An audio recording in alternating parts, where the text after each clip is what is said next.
नमस्कार दोस्तों, मैं हूं बिनाम। आज की कहानी है एक ऐसे सफर की जहां हर मोड़ पर डर और रहस्य आपकी सांसों के साथ चलेंगे। आज हम लेकर आए हैं भैरवगढ़ घाटी का वो राज जो सिर्फ डराता नहीं बल्कि अंदर तक हिला देता है। क्या आप तैयार हैं उस घाटी में उतरने के लिए जहां बलिदान, पुनर्जन्म और एक रहस्यमयी देवी की पुजारणी का सच हर साय में छुपा है? हेडफोन लगाइए, कमरे की रोशनी थोड़ी कम कीजिए और इस खौफनाक यात्रा में हमारे साथ चलिए, क्योंकि यहाँ हर आहट एक इशारा है और हर कदम आपको किसी अनदेखे खतरे के और पास ले जाता है। अगर आप हमारे चैनल पर नए हैं या अब तक हमारे डरावने परिवार का हिस्सा नहीं बने हैं, तो सब्सक्राइब जरूर करें और घंटी का बटन दबा दीजिए ताकि हर नई कहानी आप तक सबसे पहले पहुंचे। कमेंट में जरूर बताइए, क्या आप इस रहस्यमयी घाटी में उतरने के लिए तैयार हैं? तो चलिए, बिना देर किए इस डरावनी कहानी की शुरुआत करते हैं। बारिश की हल्की बूंदें खिड़की के शीशे से फिसल रही थीं, जैसे वक्त खुद को धीरे धीरे मिटा देना चाहता हो। अनन्या उन बूंदों को ऐसे देख रही थी मानो उनमें अपना ही अक्स खोज रही हो। उसके सीने में एक अजीब सा भारीपन था, वही पुराना दर्द जो ठीक 6 महीने पहले शुरू हुआ था, जब एक फोन कॉल ने उसकी पूरी दुनिया उलट दी थी। पापा अब नहीं रहे, ये शब्द आज भी उसके दिल में वैसे ही चुभते थे जैसे पहली बार चुभे थे। एक ही पल में वह बड़ी हो गई थी। मां की टूटी हुई हालत, 7 साल का रिश्ता जो उसकी हर धड़कन में बसा हुआ था, एक दिन बहुत सादगी से टूट गया। अब और नहीं हो पाएगा अनन्या, मैं थक गया हूं। ये शब्द उसके कानों में नहीं, सीधे उसके वजूद में उतर गए थे। दिल्ली की तेज रफ्तार जिंदगी अचानक उसके लिए रुक सी गई। जो सड़कें कभी अपना घर लगती थीं, अब अजनबी लगने लगी। भीड़ से घिरी दुनिया उसे और ज्यादा अकेला महसूस कराने लगी। हर मुस्कान बनावटी लगती, हर सहानुभूति में उसे ताना सा महसूस होता। शहर का हर कोना अब उसे घुटन देने लगा था। वह खुद से भागना चाहती थी, यादों से, उन सवालों से जिनका कोई जवाब नहीं था, और उस शहर से जहां हर मोड़ पर आदित्य की परछाई नजर आती थी। इसी दौरान रोहित ने उससे बात की, वही रोहित जो मृत्यु, आत्मा और परलोक जैसे विषयों पर रिसर्च करता रहता था। एक जगह है हिमालय के पास, एक घाटी जहां वक्त जैसे थम गया हो, बाहर की दुनिया से बिल्कुल कटी हुई। मैं वहां रिसर्च के लिए जा रहा हूं, तू चलेगी मेरे साथ? कोई प्लान नहीं, कोई ज्यादा सोच विचार नहीं। अनन्या ने बस सिर हिला दिया। उसे जवाब नहीं चाहिए थे, उसे सिर्फ थोड़ी शांति चाहिए थी। रोहित को हाल ही में एक अजीब सा गांव मिला था, भैरवगढ़ घाटी में बसा हुआ। हिमालय की किसी गुमनाम वादी में छुपा वह गांव, जो सदियों से बाहरी दुनिया से लगभग कटा हुआ था। वहां के लोग न मोबाइल जानते थे, न इंटरनेट, और न ही बाहर की दुनिया की कोई खास खबर रखते थे। रोहित, जो हमेशा अलग और खतरनाक रिसर्च टॉपिक ढूंढता रहता था, इस जगह को लेकर बेहद उत्साहित था। उसे लग रहा था कि शायद यही मौका उसकी अब तक की सबसे बड़ी स्टडी बन सकता है। उसके साथ थे 3 दोस्त। समीर, जिसे हर एडवेंचर में जान डालने की आदत थी। काव्या, जिसे पेंटिंग का शौक था और जो हर जगह कुछ न कुछ खूबसूरत ढूंढ ही लेती थी। और अनन्या, जिसका मकसद इन सब से अलग था। वह इस ट्रिप पर न रिसर्च के लिए आई थी, न रोमांच के लिए। उसके लिए यह सफर था खुद से दूर जाने का, खुद को थोड़ा वक्त देने का। शायद कुछ दिन पहाड़ों में बिताकर वह अपनी टूटी हुई जिंदगी के टुकड़ों को फिर से जोड़ पाए। दिल्ली से निकलने से पहले सभी ने हल्का फुल्का सामान पैक किया। ऊनी कपड़े, जरूरी दवाइयां, कुछ ड्राई फूड और जरूरी गियर जैसे टॉर्च, पावर बैंक और कैमरा। रोहित ने गांव तक पहुंचने के लिए एक पुरानी जीप का इंतजाम किया था, क्योंकि वहां तक कोई पक्का रास्ता नहीं जाता था। समीर हमेशा की तरह आखिरी वक्त पर पैकिंग कर रहा था। भाई, कोई बताएगा जूते कौन से लेने हैं? ट्रैकिंग वाले या जॉगर्स भी चल जाएंगे? काव्या ने हंसते हुए कहा। जूते नहीं, अगर तूने वहां कोई हंगामा कर दिया तो नंगे पैर ही भागना पड़ेगा। समीर ने आंखें घुमाई और बोला, वाह, क्या मोटिवेशन है। जैसे जैसे दिल्ली पीछे छूट रही थी, गर्मी की चुभन भी धीरे धीरे ठंडी हवा में बदलती जा रही थी। रास्ते में घने जंगल, गहरी घाटियां और घुमावदार पहाड़ एक के बाद एक आते जा रहे थे। कहीं कहीं पिघली हुई बर्फ की पतली परतें भी दिख रही थीं। रास्ता जितना ऊंचा होता जा रहा था, उतना ही मुश्किल भी लगने लगा था। पहाड़ी सड़कें संकरी थीं और नीचे नजर डालो तो सीधी गहरी खाई। उफ, और कितनी दूर है ये जगह? काव्या ने सीट से टिकते हुए कहा। अगर ये गांव कुछ खास नहीं निकला ना, तो रोहित, मैं तुझे खुद इस खाई में धक्का दे दूंगी। समीर हंस पड़ा। रोहित ने बिना पीछे देखे कहा, सोचो तो सही, एक ऐसा गांव जिसकी कोई फोटो तक इंटरनेट पर नहीं है। रिसर्च के लिए यह किसी खजाने से कम नहीं। यहाँ के लोग शायद कभी किसी बाहरी से खुले दिल से मिले भी नहीं होंगे। उनके रीति रिवाज, उनका रहन सहन, सब कुछ अलग होगा। हमारे लिए यह सिर्फ जगह नहीं, एक नई दुनिया है। काव्या खिड़की से बाहर झांकते हुए बोली, सच में ऐसा लग रहा है जैसे हम किसी और सदी में चले आए हों। अनन्या, देखो ना, ये जगह कितनी रहस्यमयी लग रही है। अनन्या ने चुपचाप सिर हिला दिया। उसके चेहरे पर हल्की सी मुस्कान थी, लेकिन आंखों में गहराई थी। बाहर का नजारा सच में बेहद खूबसूरत था। घना जंगल, ऊंचे देवदार के पेड़ और चारों तरफ फैली एक ऐसी चुप्पी जो शहरों में कभी नहीं मिलती। लेकिन अनन्या के भीतर कुछ और ही चल रहा था। उसे महसूस हो रहा था कि जैसे जैसे पहाड़ों की ऊंचाई बढ़ रही है, वैसे वैसे उसके अंदर की थकान कम हो रही है। पापा की याद, आदित्य का जाना, मां की चिंता, सब धीरे धीरे पीछे छूटता जा रहा था। बाहर फैली यह कच्ची और जंगली प्रकृति उसे डरा नहीं रही थी, बल्कि यही जंगलीपन उसे खुद से जोड़ रहा था। उसके मन में एक सवाल उठ रहा था, क्या उसके अंदर का खालीपन इन पहाड़ों की खामोशी से भर पाएगा? क्या इस सफर के अंत में उसे कोई जवाब मिलेगा? उसकी धड़कनें अब थोड़ी हल्की लगने लगी थीं, लेकिन तभी एक अजीब सी ठंडक उसकी रीढ़ तक उतर गई, जैसे कोई अनजानी चीज उसका इंतजार कर रही हो। कई घंटों की थकाऊ यात्रा के बाद आखिरकार जीप रुक गई। इंजन की आवाज बंद हुई और एक भारी सन्नाटा चारों ओर फैल गया। बादलों की हल्की चादर घाटी पर तैर रही थी और हवा में अब भी नमी थी। उनके सामने एक पुराना पत्थर का ढांचा खड़ा था, जो किसी पुराने मंदिर के खंभे जैसा लग रहा था। उस पर काई जमी हुई थी और बेलों की जड़ें उसे इस तरह जकड़े थीं मानो सदियों से किसी ने उसे छुआ ही न हो। उस पत्थर पर कुछ अजीब से निशान खुदे हुए थे, घुमावदार रेखाएं, गोल चक्र, सांप जैसी आकृतियां और कुछ ऐसे चिन्ह जो आंख या बीज जैसे दिखते थे। रोहित पास जाकर उन्हें ध्यान से देखने लगा। ये किसी स्थानीय लिपि जैसे लगते हैं, शायद बहुत पुराने प्रतीक होंगे। अनन्या गाड़ी से उतरी और उसने एक लंबी सांस ली। ठंडी गीली हवा उसके चेहरे से टकराई और सीधी उसके सीने में उतर गई। लेकिन यह हवा सिर्फ ठंडी नहीं थी, इसमें एक अजीब सा बोझ था, जैसे कोई अदृश्य दबाव। तुमने महसूस किया? उसने धीमे से काव्या से पूछा। हवा कुछ अलग सी नहीं लग रही, जैसे कोई हमें देख रहा हो। चारों तरफ सन्नाटा था, लेकिन यह वह सन्नाटा नहीं था जो सुकून देता है। यह वह खामोशी थी जो धीरे धीरे कानों में उतरकर डर बन जाती है। थोड़ा आगे बढ़ने पर उन्हें गांव साफ नजर आने लगा। छोटे छोटे मिट्टी के घर, जिनकी छतें घास से ढकी हुई थीं।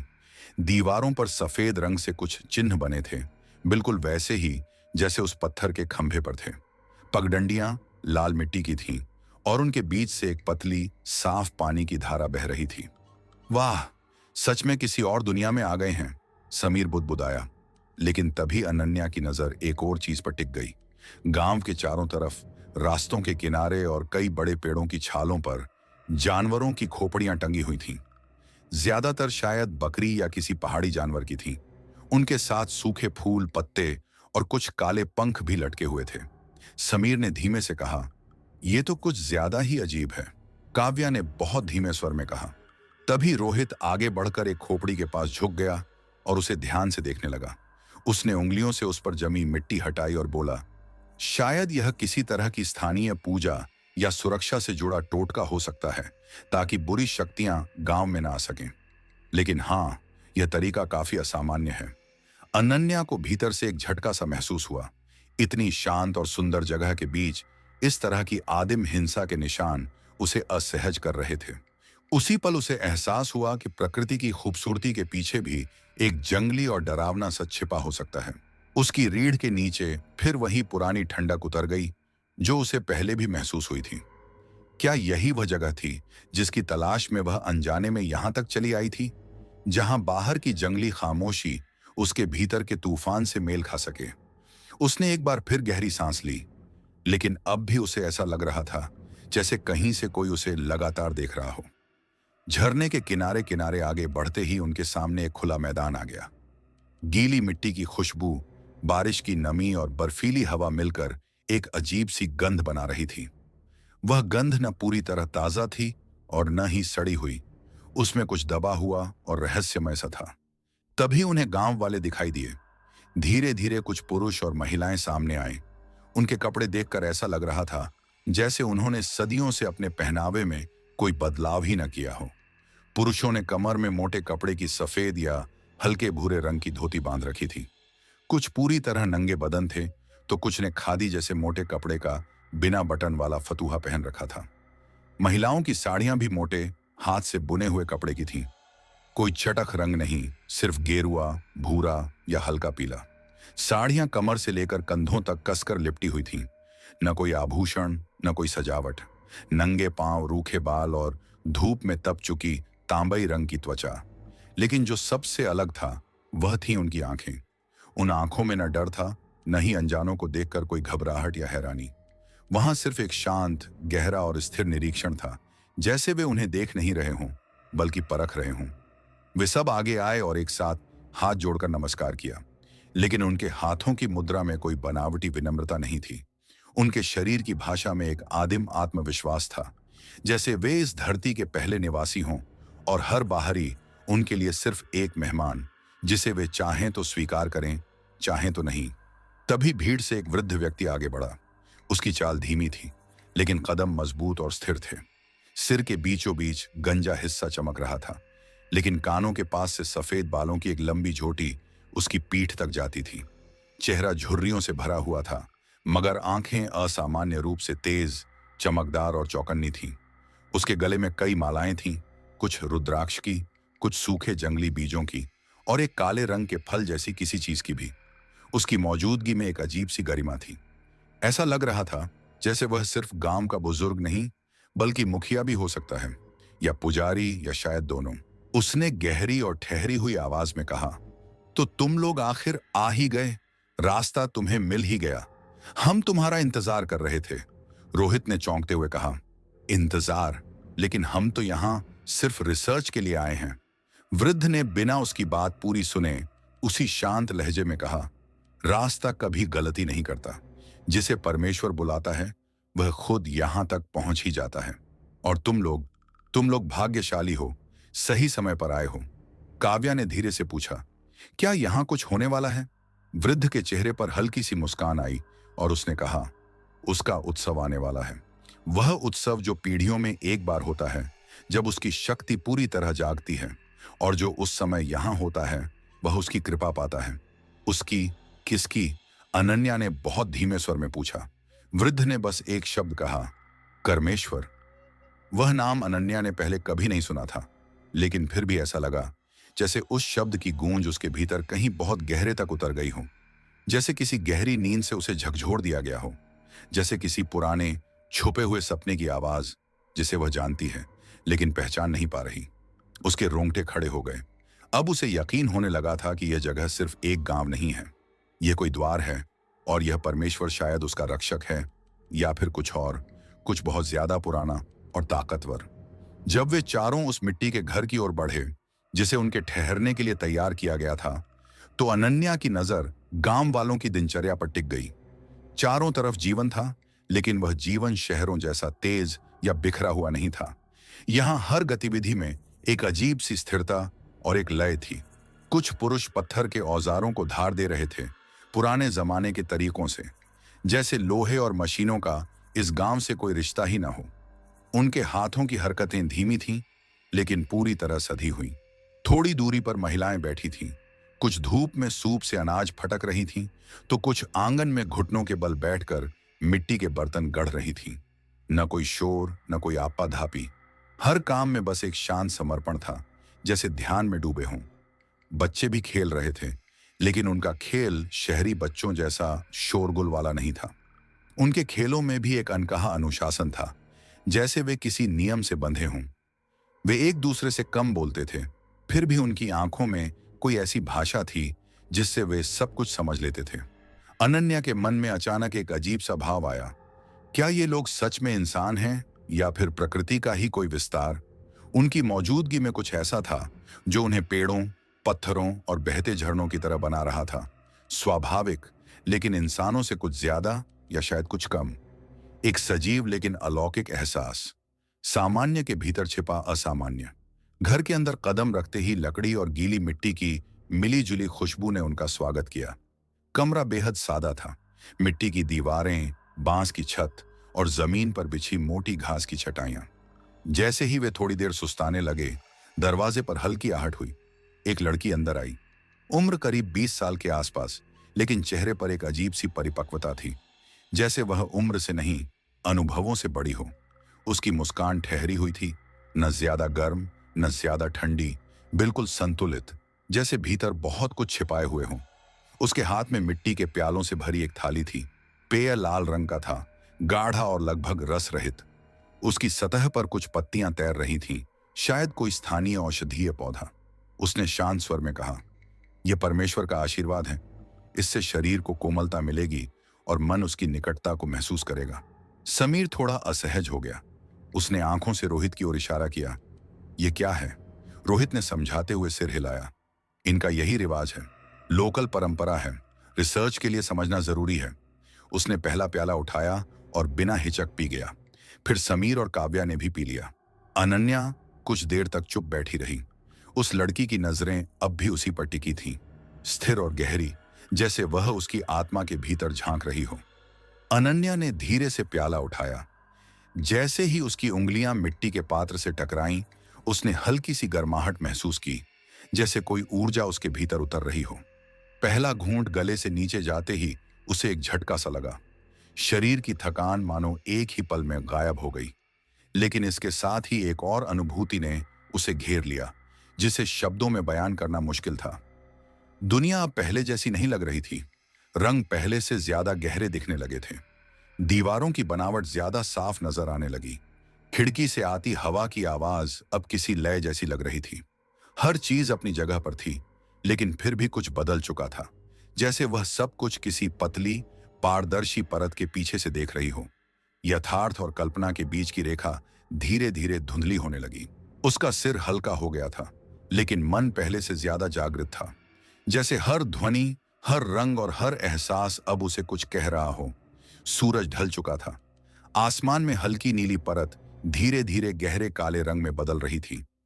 दिन की रोशनी में जो घाटी आदिम लेकिन जीवित लग रही थी, वही अब एक रहस्यमय परछाई ओढ़ चुकी थी। मिट्टी के घर जो सुबह तक सरल और खुले लगते थे, अब अजनबी और संदिग्ध नजर आने लगे थे। बिना खिड़की वाली दीवारें चांदनी में और भी बंद और निगाह से परे महसूस हो रही थीं। कहीं दूर से ढोल की धीमी और लयबद्ध थाप हवा में तैरने लगी।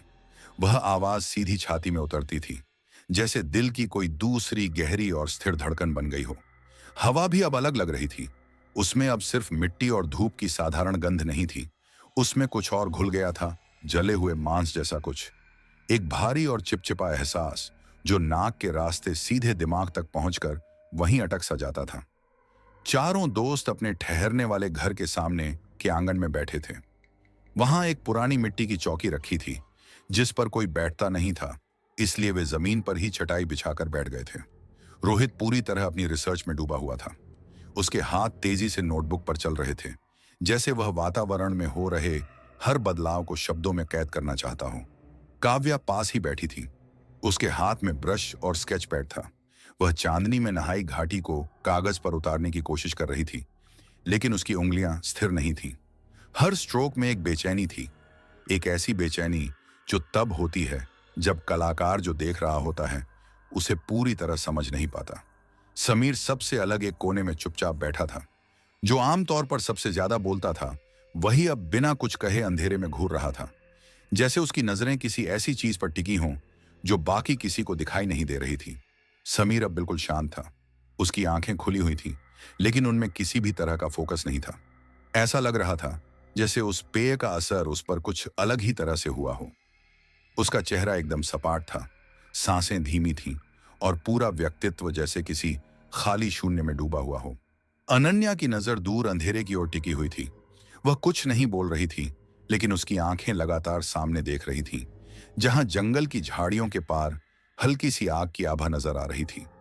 वही ढोल की आवाज भी शायद वहीं से आ रही थी, जो अब पहले से थोड़ी तेज हो गई थी, जैसे कुछ पास आ रहा हो या कोई अनुष्ठान शुरू होने वाला हो।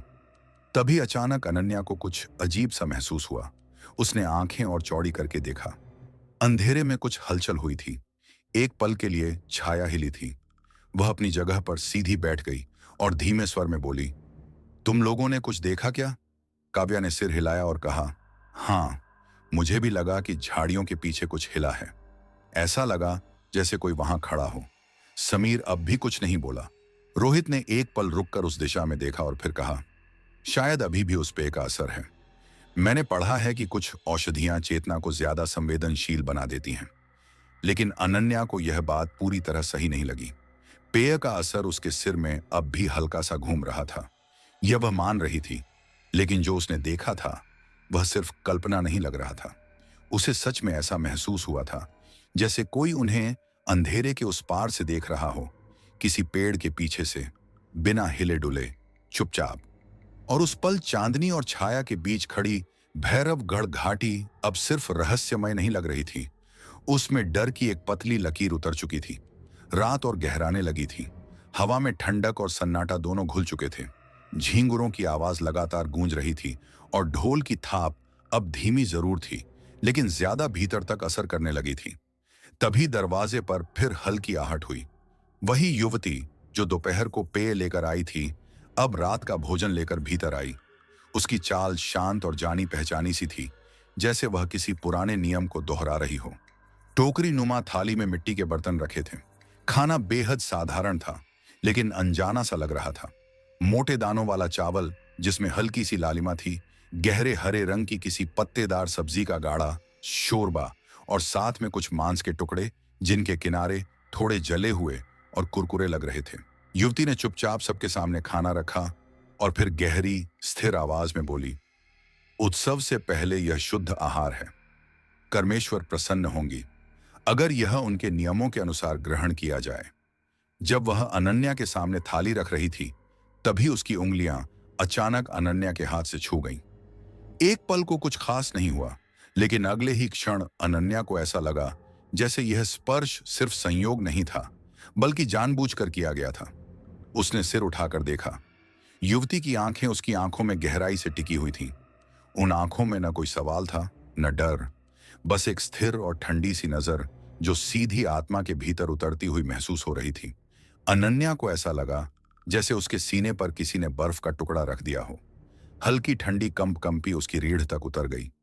युवती के होठों पर हल्की सी मुस्कान उभरी, न गर्मजोशी से भरी, न तिरस्कार से, बल्कि ऐसी मुस्कान जो किसी अनकहे रहस्य को छुपा रही हो। फिर वह चुपचाप दरवाजे से बाहर निकल गई और अंधेरे में गुम हो गई। कुछ देर तक कमरे में कोई कुछ नहीं बोला। समीर ने पहला कौर उठाते हुए पूछा, यह मांस किस जानवर का है? रोहित ने थोड़ा सा चखते हुए कहा, शायद बकरी का होगा। स्वाद अलग है, लेकिन खराब नहीं है। समीर ने फिर खाना शुरू कर दिया, लेकिन काव्या थाली के सामने बैठी रही, बिना कुछ छुए। उसने धीरे से कहा, मुझे यह सब ठीक नहीं लग रहा। इस पूरे माहौल में कुछ बहुत गड़बड़ है। उस लड़की की नजरें, वो खोपड़ियां, रात की ये आवाजें और ढोल, मुझे नहीं पता क्यों, लेकिन मुझे डर लग रहा है। रोहित ने सिर हिलाया और कहा, काव्या, यह डर तुम्हारे मन का है। यह सब उनकी संस्कृति का हिस्सा है। सदियों पुरानी परंपराएं हैं। हमें अजीब इसलिए लग रहा है क्योंकि हमने ऐसा कभी देखा नहीं। हमें समझना है, जज नहीं करना।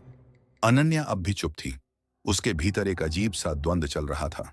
वह रोहित की बात को पूरी तरह गलत भी नहीं कह सकती थी और काव्या के डर को नजरअंदाज भी नहीं कर पा रही थी। समीर की असामान्य शांति भी अब उसे सामान्य नहीं लग रही थी। क्या यह सिर्फ पेय का असर था या कुछ और? उसके भीतर डर और जिज्ञासा के बीच एक अजीब सी खींचतान चल रही थी। जिस पेय से उसकी चेतना साफ होनी चाहिए थी, वही उसे पहले से ज्यादा संवेदनशील बना रहा था। वह साफ महसूस कर रही थी कि इस गांव की हवा में कोई दबा हुआ तनाव, कोई अनकहा कंपन तैर रहा है।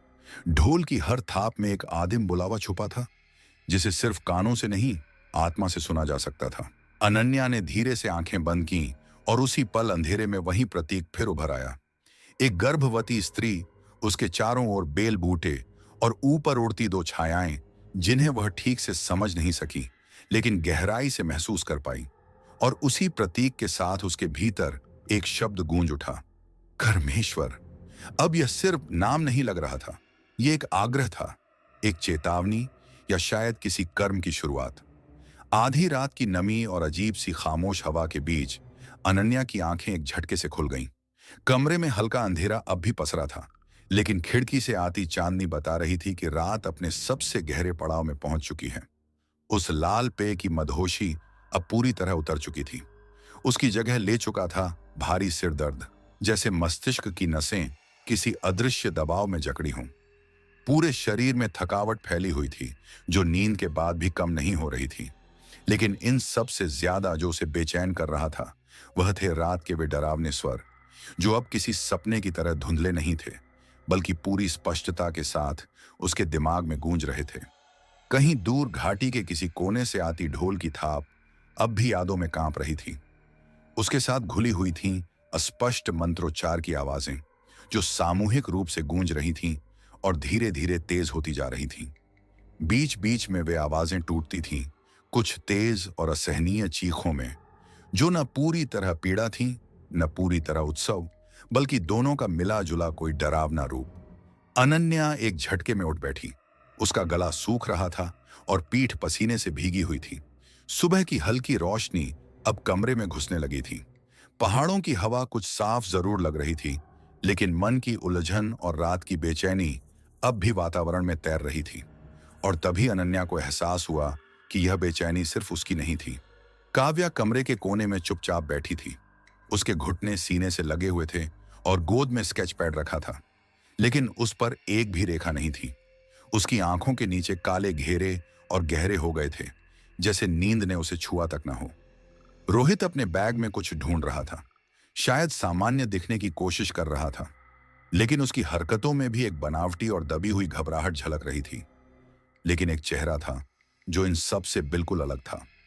समीर बिना किसी चिंता के एक पुराना सा फल खाते हुए सीटी बजा रहा था।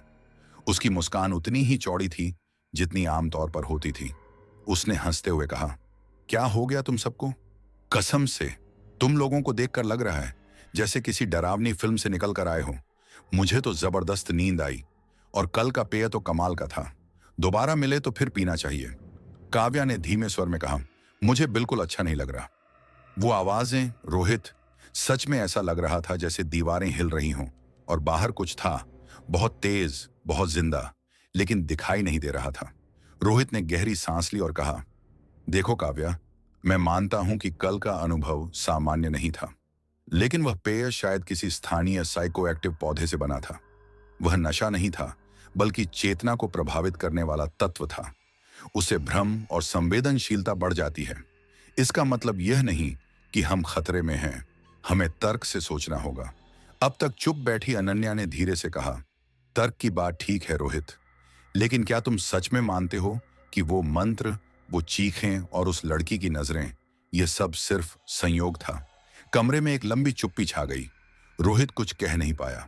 समीर हंसकर बात टालने की कोशिश करने लगा, लेकिन अब वह हंसी कमरे की हवा में अजीब तरह से अटकी हुई लग रही थी, जैसे किसी ने उसे अधूरा छोड़ दिया हो। हर किसी ने पिछली रात को अपने अपने तरीके से महसूस किया था, लेकिन अब सबकी सोच अलग अलग दिशाओं में बहने लगी थी। कोई अब भी तर्क ढूंढने की कोशिश कर रहा था, कोई अपने भीतर उठते डर को दबा नहीं पा रहा था, और कोई खामोशी में सब कुछ समझने की कोशिश कर रहा था। लेकिन एक बात थी जो सबके दिल में चुभ रही थी। कुछ ऐसा जरूर था जो उनकी समझ से बाहर था, और शायद अब धीरे धीरे उनके और करीब खिसक रहा था। सुबह की रोशनी जब धीरे धीरे पूरे गांव पर उतर आई, तो पहाड़ी हवा में हल्की ठंडक अब भी बनी हुई थी, लेकिन रात के ढोल की आवाजें अब सन्नाटे में घुल चुकी थीं। फिर भी उनकी गूंज जैसे अब भी दिमाग के किसी कोने में अटकी हुई थी, मानो रात पूरी तरह खत्म ही न हुई हो। नाश्ते के लिए वही युवती फिर आई। मिट्टी की थाली में 2 मोटी और कसकर सेकी गई रोटियां थीं, साथ में एक छोटा सा पहाड़ी फल और वहीं लाल रंग का पेय, इस बार थोड़ा पतला, शायद असर को हल्का रखने के लिए। समीर ने बिना किसी सवाल के पूरे जोश में थाली उठा ली और खाने लगा, जैसे कुछ भी बदला ही ना हो। रोहित और अनन्या ने सिर्फ पानी लिया, जबकि काव्या ने नाश्ते की ओर देखा तक नहीं। उसकी आंखें भारी थीं, चेहरा पीला पड़ चुका था और होंठ जैसे किसी अनकहे डर में सिले हुए थे। खामोशी को तोड़ते हुए रोहित ने हल्की आवाज में कहा कि बाहर चलते हैं, शायद किसी ऊंची जगह पर नेटवर्क मिल जाए। अगर एक बार फोन या इंटरनेट चालू हो जाए तो हम दिल्ली में किसी को अपनी हालत बता सकते हैं। चारों गांव की पगडंडियों से होते हुए बाहर की ओर बढ़ चले। रास्ते के दोनों तरफ वही शांत लेकिन अजीब सा जीवन चल रहा था। कुछ पुरुष पत्थर तराश रहे थे, कुछ लकड़ी पर नक्काशी कर रहे थे, महिलाएं अनाज छान रही थीं या मिट्टी के बर्तन बना रही थीं। हर हरकत एक तय लय में हो रही थी। न कोई हड़बड़ाहट, न कोई बहस, न कोई हंसी मजाक, बस एक गंभीर चुप्पी जिसमें हर काम जैसे किसी अनदेखे नियम का हिस्सा बन चुका था। अनन्या को साफ महसूस हो रहा था कि गांव वाले अब भी उन्हें देख रहे थे, लेकिन अब उन नजरों में सिर्फ जिज्ञासा नहीं थी, उनमें एक ठंडा, स्थिर और गहरा मूल्यांकन था। जैसे वे तय कर रहे हों कि ये लोग किस काम के हैं और किस हद तक उपयोगी। आखिरकार वे गांव के बाहर एक ऊंचे टीले पर पहुंचे, जहां से पूरी भैरवगढ़ घाटी दिखाई दे रही थी। दूर से देखने पर जो रहस्यमयी और सुंदर लगती थी, लेकिन अब वही दृश्य भीतर सिर्फ असहायता और घुटन पैदा कर रहा था। रोहित ने जैसे ही फोन ऑन किया, स्क्रीन पर साफ लिखा आया, नो सर्विस। उसने तुरंत अपनी पोर्टेबल वाईफाई डिवाइस चालू करने की कोशिश की, लेकिन वह भी पूरी तरह डेड निकली। क्या? यह कैसे हो सकता है? रोहित बड़बड़ाया। तभी अनन्या की नजर उसके फोन पर गई और वह बोली, तेरे फोन का सिम कार्ड कहाँ है रोहित? रोहित ठिठक गया। उसने झटपट सिम ट्रे निकाली, वह खाली थी। फिर बारी बारी सबने अपने फोन चेक किए। अनन्या, काव्या, समीर, सबका वही हाल था। सभी के सिम कार्ड गायब थे। कल रात तक सब ठीक था, मैंने खुद वीडियो कॉल किया था, समीर घबराकर बोला। रोहित अब पूरी तरह बेचैन हो चुका था। वह बिना कुछ कहे दौड़कर वापस कमरे की ओर भागा। बाकी तीनों भी पीछे पीछे गए। कुछ मिनट बाद वह बाहर आया। उसका चेहरा सफेद पड़ चुका था, आंखों में डर और अविश्वास साफ झलक रहा था। चार्जर नहीं है, सोलर पैनल भी गायब है और कैमरे का मेमोरी कार्ड भी फॉर्मेट कर दिया गया है। जो फुटेज हमने रिकॉर्ड किए थे सब मिटा दिया गया है। कमरे में एक भारी सन्नाटा छा गया। काव्या खुद को संभाल नहीं पाई और जमीन पर बैठकर फूट फूट कर रोने लगी। अनन्या कुछ नहीं बोली, लेकिन उसकी हथेलियां पसीने से भीग चुकी थीं। समीर, जो अब तक सबसे बेफिक्र था, उसका चेहरा भी अब उतर चुका था। ना नहीं, ऐसा कैसे हो सकता है? उसने कांपती आवाज में कहा। शायद बच्चों ने खेल खेल में कुछ कर दिया होगा। तभी अनन्या पहली बार तीखे स्वर में बोली, बच्चों के खेल में सिम कार्ड नहीं निकलते समीर। कोई बच्चा सोलर चार्जर चुराकर नहीं छुपाता और कैमरे का मेमोरी कार्ड यूं गलती से फॉर्मेट नहीं होता। रोहित ने थकी हुई आवाज में जोड़ा, हमसे एक एक करके वह सब ले लिया गया है जिससे हम बाहर की दुनिया से जुड़ सकते थे। वे नहीं चाहते कि हम किसी से संपर्क करें और शायद यह भी नहीं चाहते कि हम यहां से कुछ लेकर जाएं। कमरे का मौन अब और भारी हो चुका था। सब समझ चुके थे कि यह सिर्फ तकनीकी गड़बड़ी नहीं थी, यह एक सोची समझी योजना थी। एक ऐसा अलगाव जो धीरे धीरे उन्हें चारों ओर से घेर रहा था। जैसे ही यह सच्चाई पूरी तरह सामने आई कि वे अब बाहरी दुनिया से कट चुके हैं, प्रकृति भी उन्हें बदलती हुई महसूस होने लगी। जो हरियाली कल तक सुकून देती थी, अब वही दीवार जैसी लग रही थी। पहाड़ जो पहले पोस्टकार्ड जैसे सुंदर दिखते थे, अब किसी विशाल जेल के पहरेदार जैसे लग रहे थे। हवा अब ठंडी नहीं, बल्कि शंकाओं से भरी फुसफुसाहट लेकर बह रही थी। जैसे हर झोंका कोई अनकही बात कान में कह रहा हो, जो समझ तो नहीं आती, लेकिन डर जरूर पैदा कर देती है। फिर भी रोहित, जो अब भी तर्क और उम्मीद की आखिरी डोर पकड़े था, बोला, हमें लौटने की कोशिश करनी चाहिए। जिस रास्ते से हम आए थे, शायद वहीं से बाहर निकलने का कोई रास्ता मिल जाए। बिना समय गंवाए चारों तेजी से गांव के उस छोर की ओर बढ़े जहां से वे एक दिन पहले आए थे। वही पगडंडी, वही ढलान, लेकिन इस बार हर कदम भारी और बेचैन था। जैसे ही वे उस मोड़ के पास पहुंचे जहां से घाटी खुलती थी, वहां दो ग्रामीण पहले से खड़े थे, पूरी तरह शांत लेकिन चौकस। उनके हाथों में भाले थे, असली, धारदार और बिना किसी सजावट के। रोहित ने संयमित लेकिन दृढ़ स्वर में कहा, हमें वापस जाना है, आप रास्ता छोड़ दीजिए। उनमें से एक बुजुर्ग लेकिन मजबूत कद वाला आगे बढ़ा और ठंडे मगर विनम्र लहजे में बोला, अब लौटना संभव नहीं है। उत्सव शुरू हो चुका है। यह घाटी अब कर्मश्वर की इच्छा से बंधी है। जब तक उसका अनुष्ठान पूरा नहीं हो जाता, कोई भी यहां से बाहर नहीं जा सकता। समीर लगभग चीख पड़ा, आप साफ साफ बताइए, क्या आप हमें जबरदस्ती रोकने वाले हैं? दूसरा ग्रामीण जो अब तक चुप था बोला, यहाँ कोई किसी को रोकता नहीं है। जो यहाँ आता है वह परमेश्वर के बुलावे पर आता है, और जब तक वह चाहे तब तक उसका ठहरना आवश्यक होता है। आप सब उसके मान्य अतिथि हैं। कृपया उसकी मेजबानी का अपमान न करें और वापस लौट जाइए। उनके स्वर में कोई धमकी नहीं थी, लेकिन भालों की दिशा, पत्थर जैसी आंखें और स्थिर देह साफ बता रही थी कि विरोध का अंजाम अच्छा नहीं होगा। किसी ने कुछ नहीं कहा। बिना बहस किए चारों चुपचाप मुड़ गए, जैसे किसी अनदेखे आदेश का पालन कर रहे हों। उनके कदम उसी मिट्टी के कमरे की ओर बढ़ चले जिसे वे कल तक अस्थायी ठिकाना समझ रहे थे। लेकिन अब वह एक निगरानी में रखा गया बंद कमरा लगने लगा था, और भीतर ही भीतर सब जान चुके थे कि अब यह घाटी सिर्फ रहस्यमयी जगह नहीं रही। यह एक दायरा है, एक जाल, जिससे बाहर निकलने की कोई सीधी राह नहीं बची है। दोपहर की धूप अब घाटी की छोटी से झांकते हुए गांव के कच्चे घरों पर सीधे गिर रही थी। हवा में न तेज गर्मी थी न ठंड, लेकिन एक अजीब सी थकान थी जो शरीर से ज्यादा मन को जकड़ रही थी। खाने के लिए वही युवती फिर आई। इस बार मिट्टी की थाली में मोटी रोटी, हरी सब्जी और कुछ उबले कंद थे, लेकिन कोई लाल पेय नहीं था, सिर्फ पानी। अनन्या ने जैसे ही पहला निवाला उठाया, उसकी नजर दीवार पर बने उन प्रतीकों पर पड़ी जो पहले दिन से वहां थे। अब वे जैसे हल्के से हिलते हुए दिखाई दिए। पहले लगा कि यह भ्रम है, लेकिन फिर सच में लगा जैसे वे अपना आकार बदलने की कोशिश कर रहे हों। उसने झटपट आंखें बंद की और गहरी सांस ली। क्या यह उसका डर था, या अब वह सच में कुछ और देखने लगी थी? पास ही समीर लगातार रोटी के टुकड़े मुंह में डाल रहा था, लेकिन उसकी आंखें सामने किसी अदृश्य बिंदु पर जमी थीं। चेहरे पर तंद्रा जैसी स्थिति थी, जैसे वह जागते हुए भी किसी और ही दुनिया में हो। रोहित, जो सुबह से अपने नोटबुक में डूबा हुआ था, अब भी तेजी से कुछ लिख रहा था। पेन की निब कागज पर ऐसे चल रही थी जैसे उसके दिमाग में कोई दौड़ थमने का नाम नहीं ले रही हो।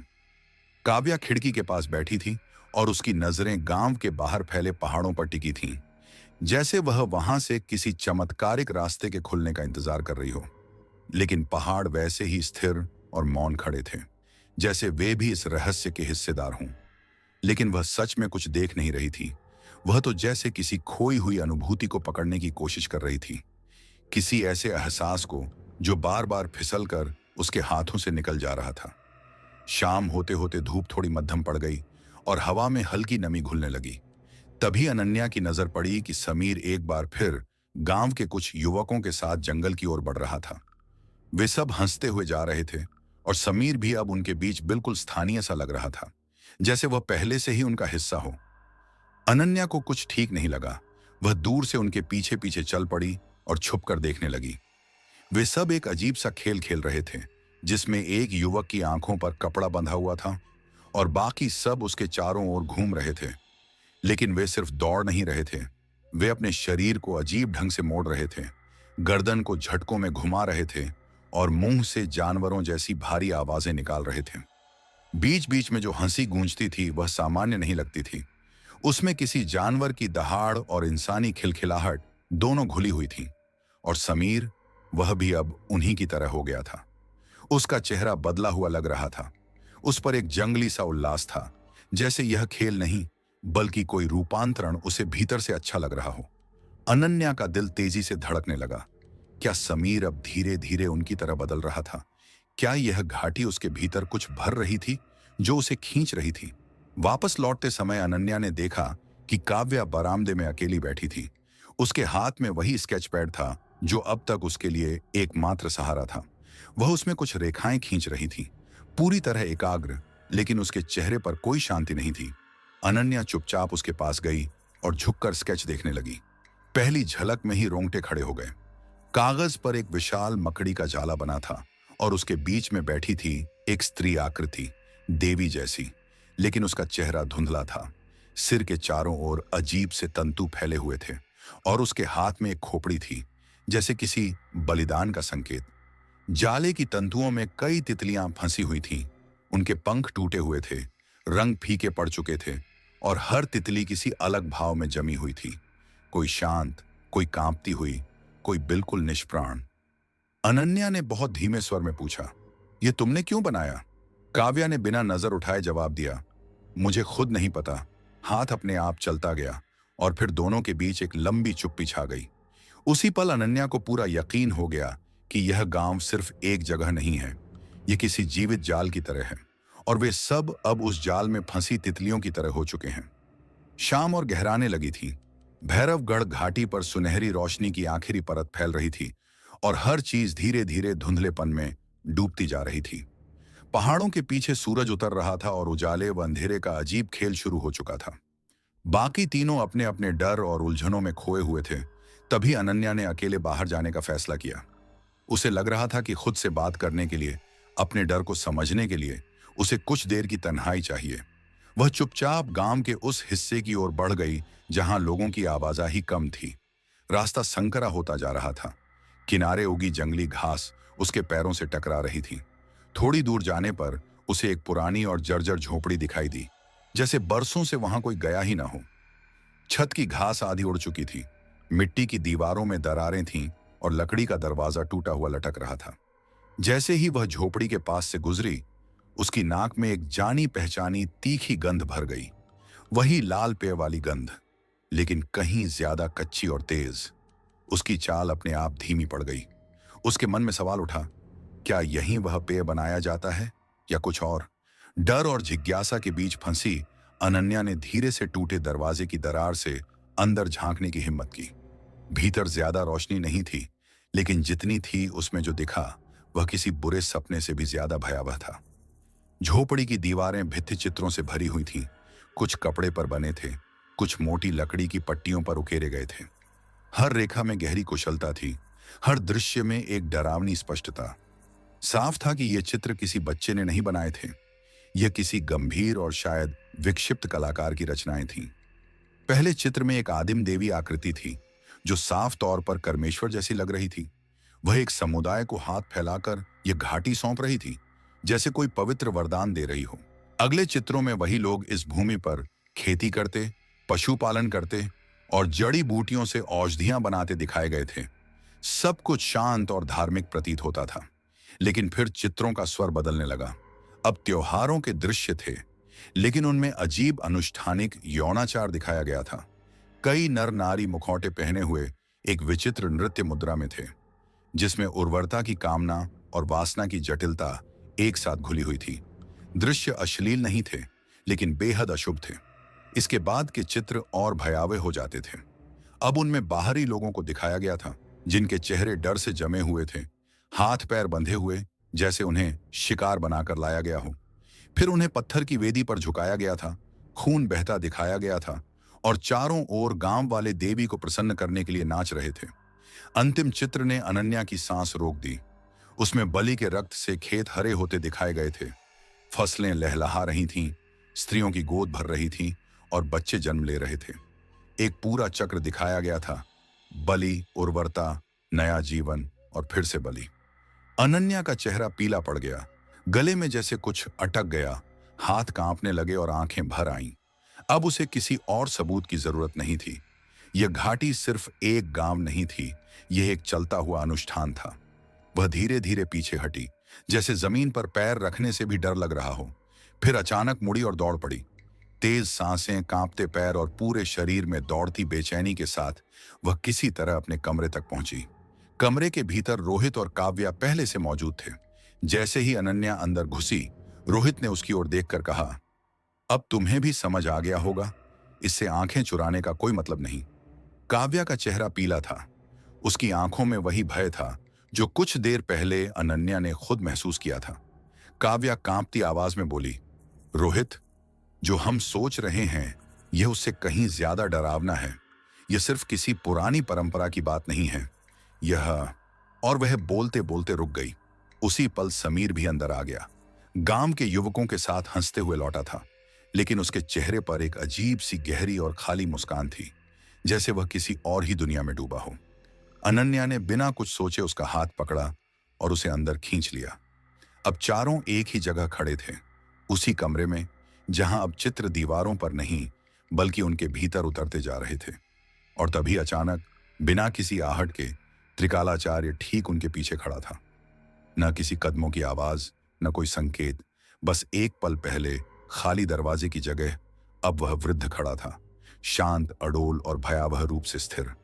उसके चेहरे पर वही सौम्य मुस्कान थी, लेकिन आंखों में ऐसा कुछ था जो सीधे आत्मा को जकड़ ले।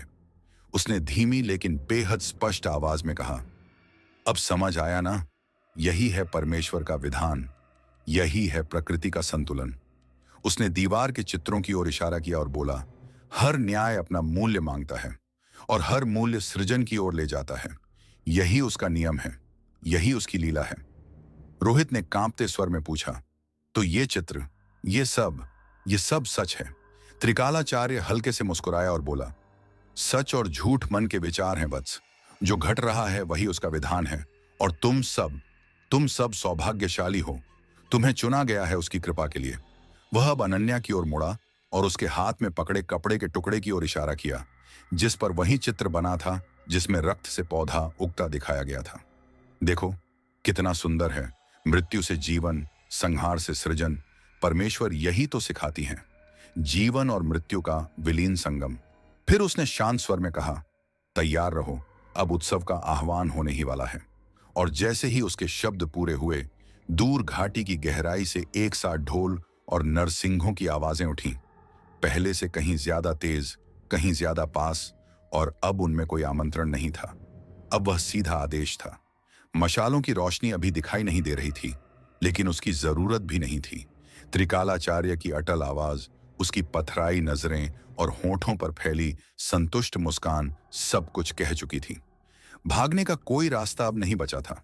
अब वे अतिथि नहीं थे, अब वे उस लीला का हिस्सा थे, परमेश्वर के आगमन की तैयारी, बलि। झोपड़ी के भीतर उन चित्रों की साक्षात छाया में खड़े चारों बस यही महसूस कर पा रहे थे कि उनके पैरों के नीचे की जमीन धीरे धीरे खिसक रही है। और त्रिकालाचार्य बोलते बोलते अचानक चुप हो गया। फिर उतनी ही शांति से जितनी चुपचाप वह आया था, उसी तरह बिना कोई आहट किए वह वहां से चला गया। लेकिन उसके चले जाने के बाद भी वे चारों कुछ देर तक वैसे ही खड़े रहे, एक दूसरे की ओर देखने की भी हिम्मत नहीं कर पा रहे थे, क्योंकि अब देखने से कुछ बदलने वाला नहीं था।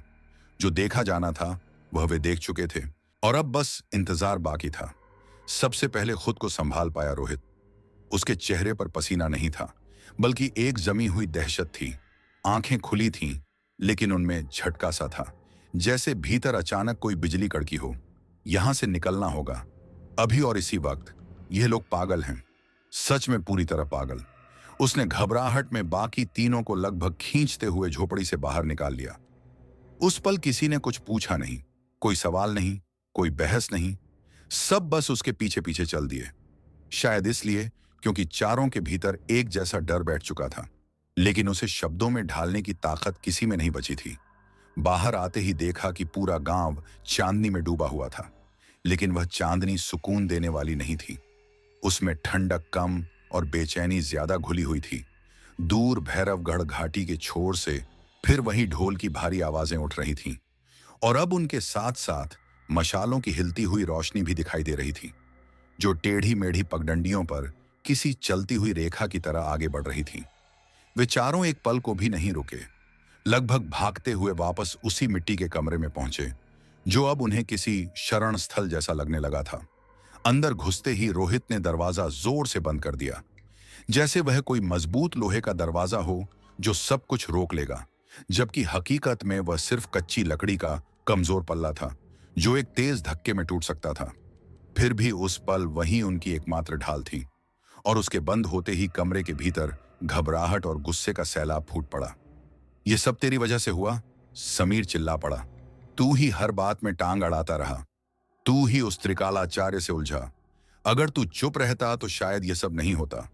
अब वे हमें बलि बनाने की बातें कर रहे हैं, और ये सब इसलिए क्योंकि तूने उन्हें उकसाया। रोहित अब तक खुद को संभाले हुए था, लेकिन यह सुनते ही उसका चेहरा भी लाल हो गया। मैं दोषी हूं सच में, लेकिन तूने वो चित्र नहीं देखे। क्या तूने वो बलिदान के संकेत नहीं देखे? ये सब पहले से तय था, हम शुरुआत से ही उनके शिकार थे। और तू तू तो उनके साथ हंस रहा था, उनके खेलों में शामिल हो रहा था, जैसे कोई बकरा जो खुद कसाई के साथ चलता चला जा रहा हो। समीर कुछ पल तक चुप रहा। उसकी आंखों में गुस्सा भी था और डर भी, तभी काव्या की रोती हुई आवाज कमरे में गूंजी। बस करो, प्लीज झगड़ा मत करो, मुझे बहुत डर लग रहा है। हम यहां से निकलेंगे कैसे? वे हमें सच में मार डालेंगे। उसके शब्दों के साथ ही कमरे में भारी खामोशी छा गई। अब तक चुप खड़ी अनन्या की सांसें गहरी और धीमी थीं। उसकी आंखें किसी खाली बिंदु पर टिकी थीं, जैसे उसका मन किसी और ही दिशा में उलझा हुआ हो। त्रिकालाचार्य की बातें, उसकी आंखें और खासकर वे शब्द जो उसके अतीत को छूते हुए बोले गए थे, उसके भीतर कहीं जलती हुई टीस बन चुके थे। लेकिन जैसे ही उसने काव्या को कांपते हुए देखा, वह खुद को संभालते हुए बोली, शांत हो जाओ, डर से कोई रास्ता नहीं खुलेगा। हमें अब दिमाग से काम लेना होगा। ये वक्त लड़ने का नहीं, एक साथ रहने का है। रोहित, समीर, हम सब एक ही नाव में हैं। अगर साथ नहीं रहे तो डूबना तय है। कुछ पल सब चुप रहे, फिर वही सवाल हवा में तैरने लगा, लेकिन निकलेंगे कैसे? किसी के पास जवाब नहीं था। बाहर ढोल की आवाज और पास आ चुकी थी, एक लय में, जैसे किसी अंतिम रस्म की गिनती चल रही हो। पूरी रात कोई सो नहीं पाया। हर छोटी आवाज डर बनकर दिल में उतर रही थी, जैसे दीवार के उस पार कोई खड़ा उन्हें गिन रहा हो। सुबह हुई, लेकिन उसमें कोई राहत नहीं थी। सूरज निकला जरूर, पर रोशनी डर को कम नहीं कर रही थी, बस उसे साफ दिखा रही थी। तभी दरवाजा धीरे से खुला। वही युवती, वही शांत चेहरा, हाथों में मिट्टी की थाली जिसमें मोटी रोटियां, सूखी सब्जी और छोटा सा फल रखा था। उसने सपाट लहजे में कहा, उत्सव से पहले यह आहार जरूरी है। कर्मेश्वर प्रसन्न होंगे। न कोई आग्रह, न कोई भाव। थाली रखकर वह पल भर के लिए रुकी। उसकी नजर सीधी अनन्या पर टिक गई, जैसे वह उसके भीतर चल रहे संघर्ष को देख रही हो। फिर बिना कुछ कहे पलट गई और बाहर चली गई। दिन चढ़ने के साथ गांव का चेहरा पूरी तरह बदल चुका था। गलियों में लोग किसी तैयारी में लगे थे, चेहरे रंगों से ढके, हाथों में मुखौटे, सूखी बेलें, टूटे सींग और आंगन में लाल लेप से बनी वेदियां। ढोल अब गांव के बीच से बज रहा था और उसके साथ धीमे मंत्रों की आवाज हवा में फैल रही थी, जो भाषा से ज्यादा शरीर और मन पर असर डाल रही थी। रोहित ने धीमे से कहा, यह कोई त्योहार नहीं है, यह अंतिम तैयारी है और अब बहुत कम समय बचा है। अनन्या समझ चुकी थी, अब गांव कुछ छुपा नहीं रहा था। सब कुछ अपने असली रूप में सामने था और वे चारों अब सिर्फ देखने वाले नहीं थे। वे उसी अनुष्ठान का हिस्सा बन चुके थे जिसे कोई रोक नहीं सकता था। दोपहर सिर पर थी, हवा भारी थी और तभी दरवाजे पर धीमी लेकिन भारी दस्तक हुई। दरवाजा खुला। सामने खड़ा था त्रिकालाचार्य, उसके साथ दो मजबूत ग्रामीण, जिनके चेहरे अब ग्रामीणों जैसे नहीं बल्कि प्रहरी जैसे लग रहे थे। त्रिकालाचार्य अंदर आया और उसकी आवाज में वही पुरानी नरमी थी, लेकिन अब उसमें आदेश की परछाई साफ झलक रही थी।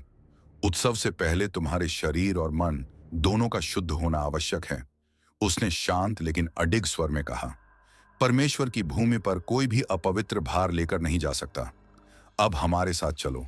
कुछ पल के लिए वहां ऐसा सन्नाटा छा गया जैसे हवा भी रुक गई हो। रोहित ने एक कदम आगे बढ़कर कहा, शुद्धिकरण का मतलब क्या है? हम कहीं नहीं जा रहे। त्रिकालाचार्य की आंखें अब भी स्थिर थीं। उनमें न क्रोध था न जिद, बल्कि एक ठंडी और अटल आस्था थी। परमेश्वर का विधान बदला नहीं जाता, उसने संयम से कहा। विरोध केवल कष्ट को बढ़ाता है। जो होना निश्चित है उसे स्वीकार करना ही श्रेयस्कर है।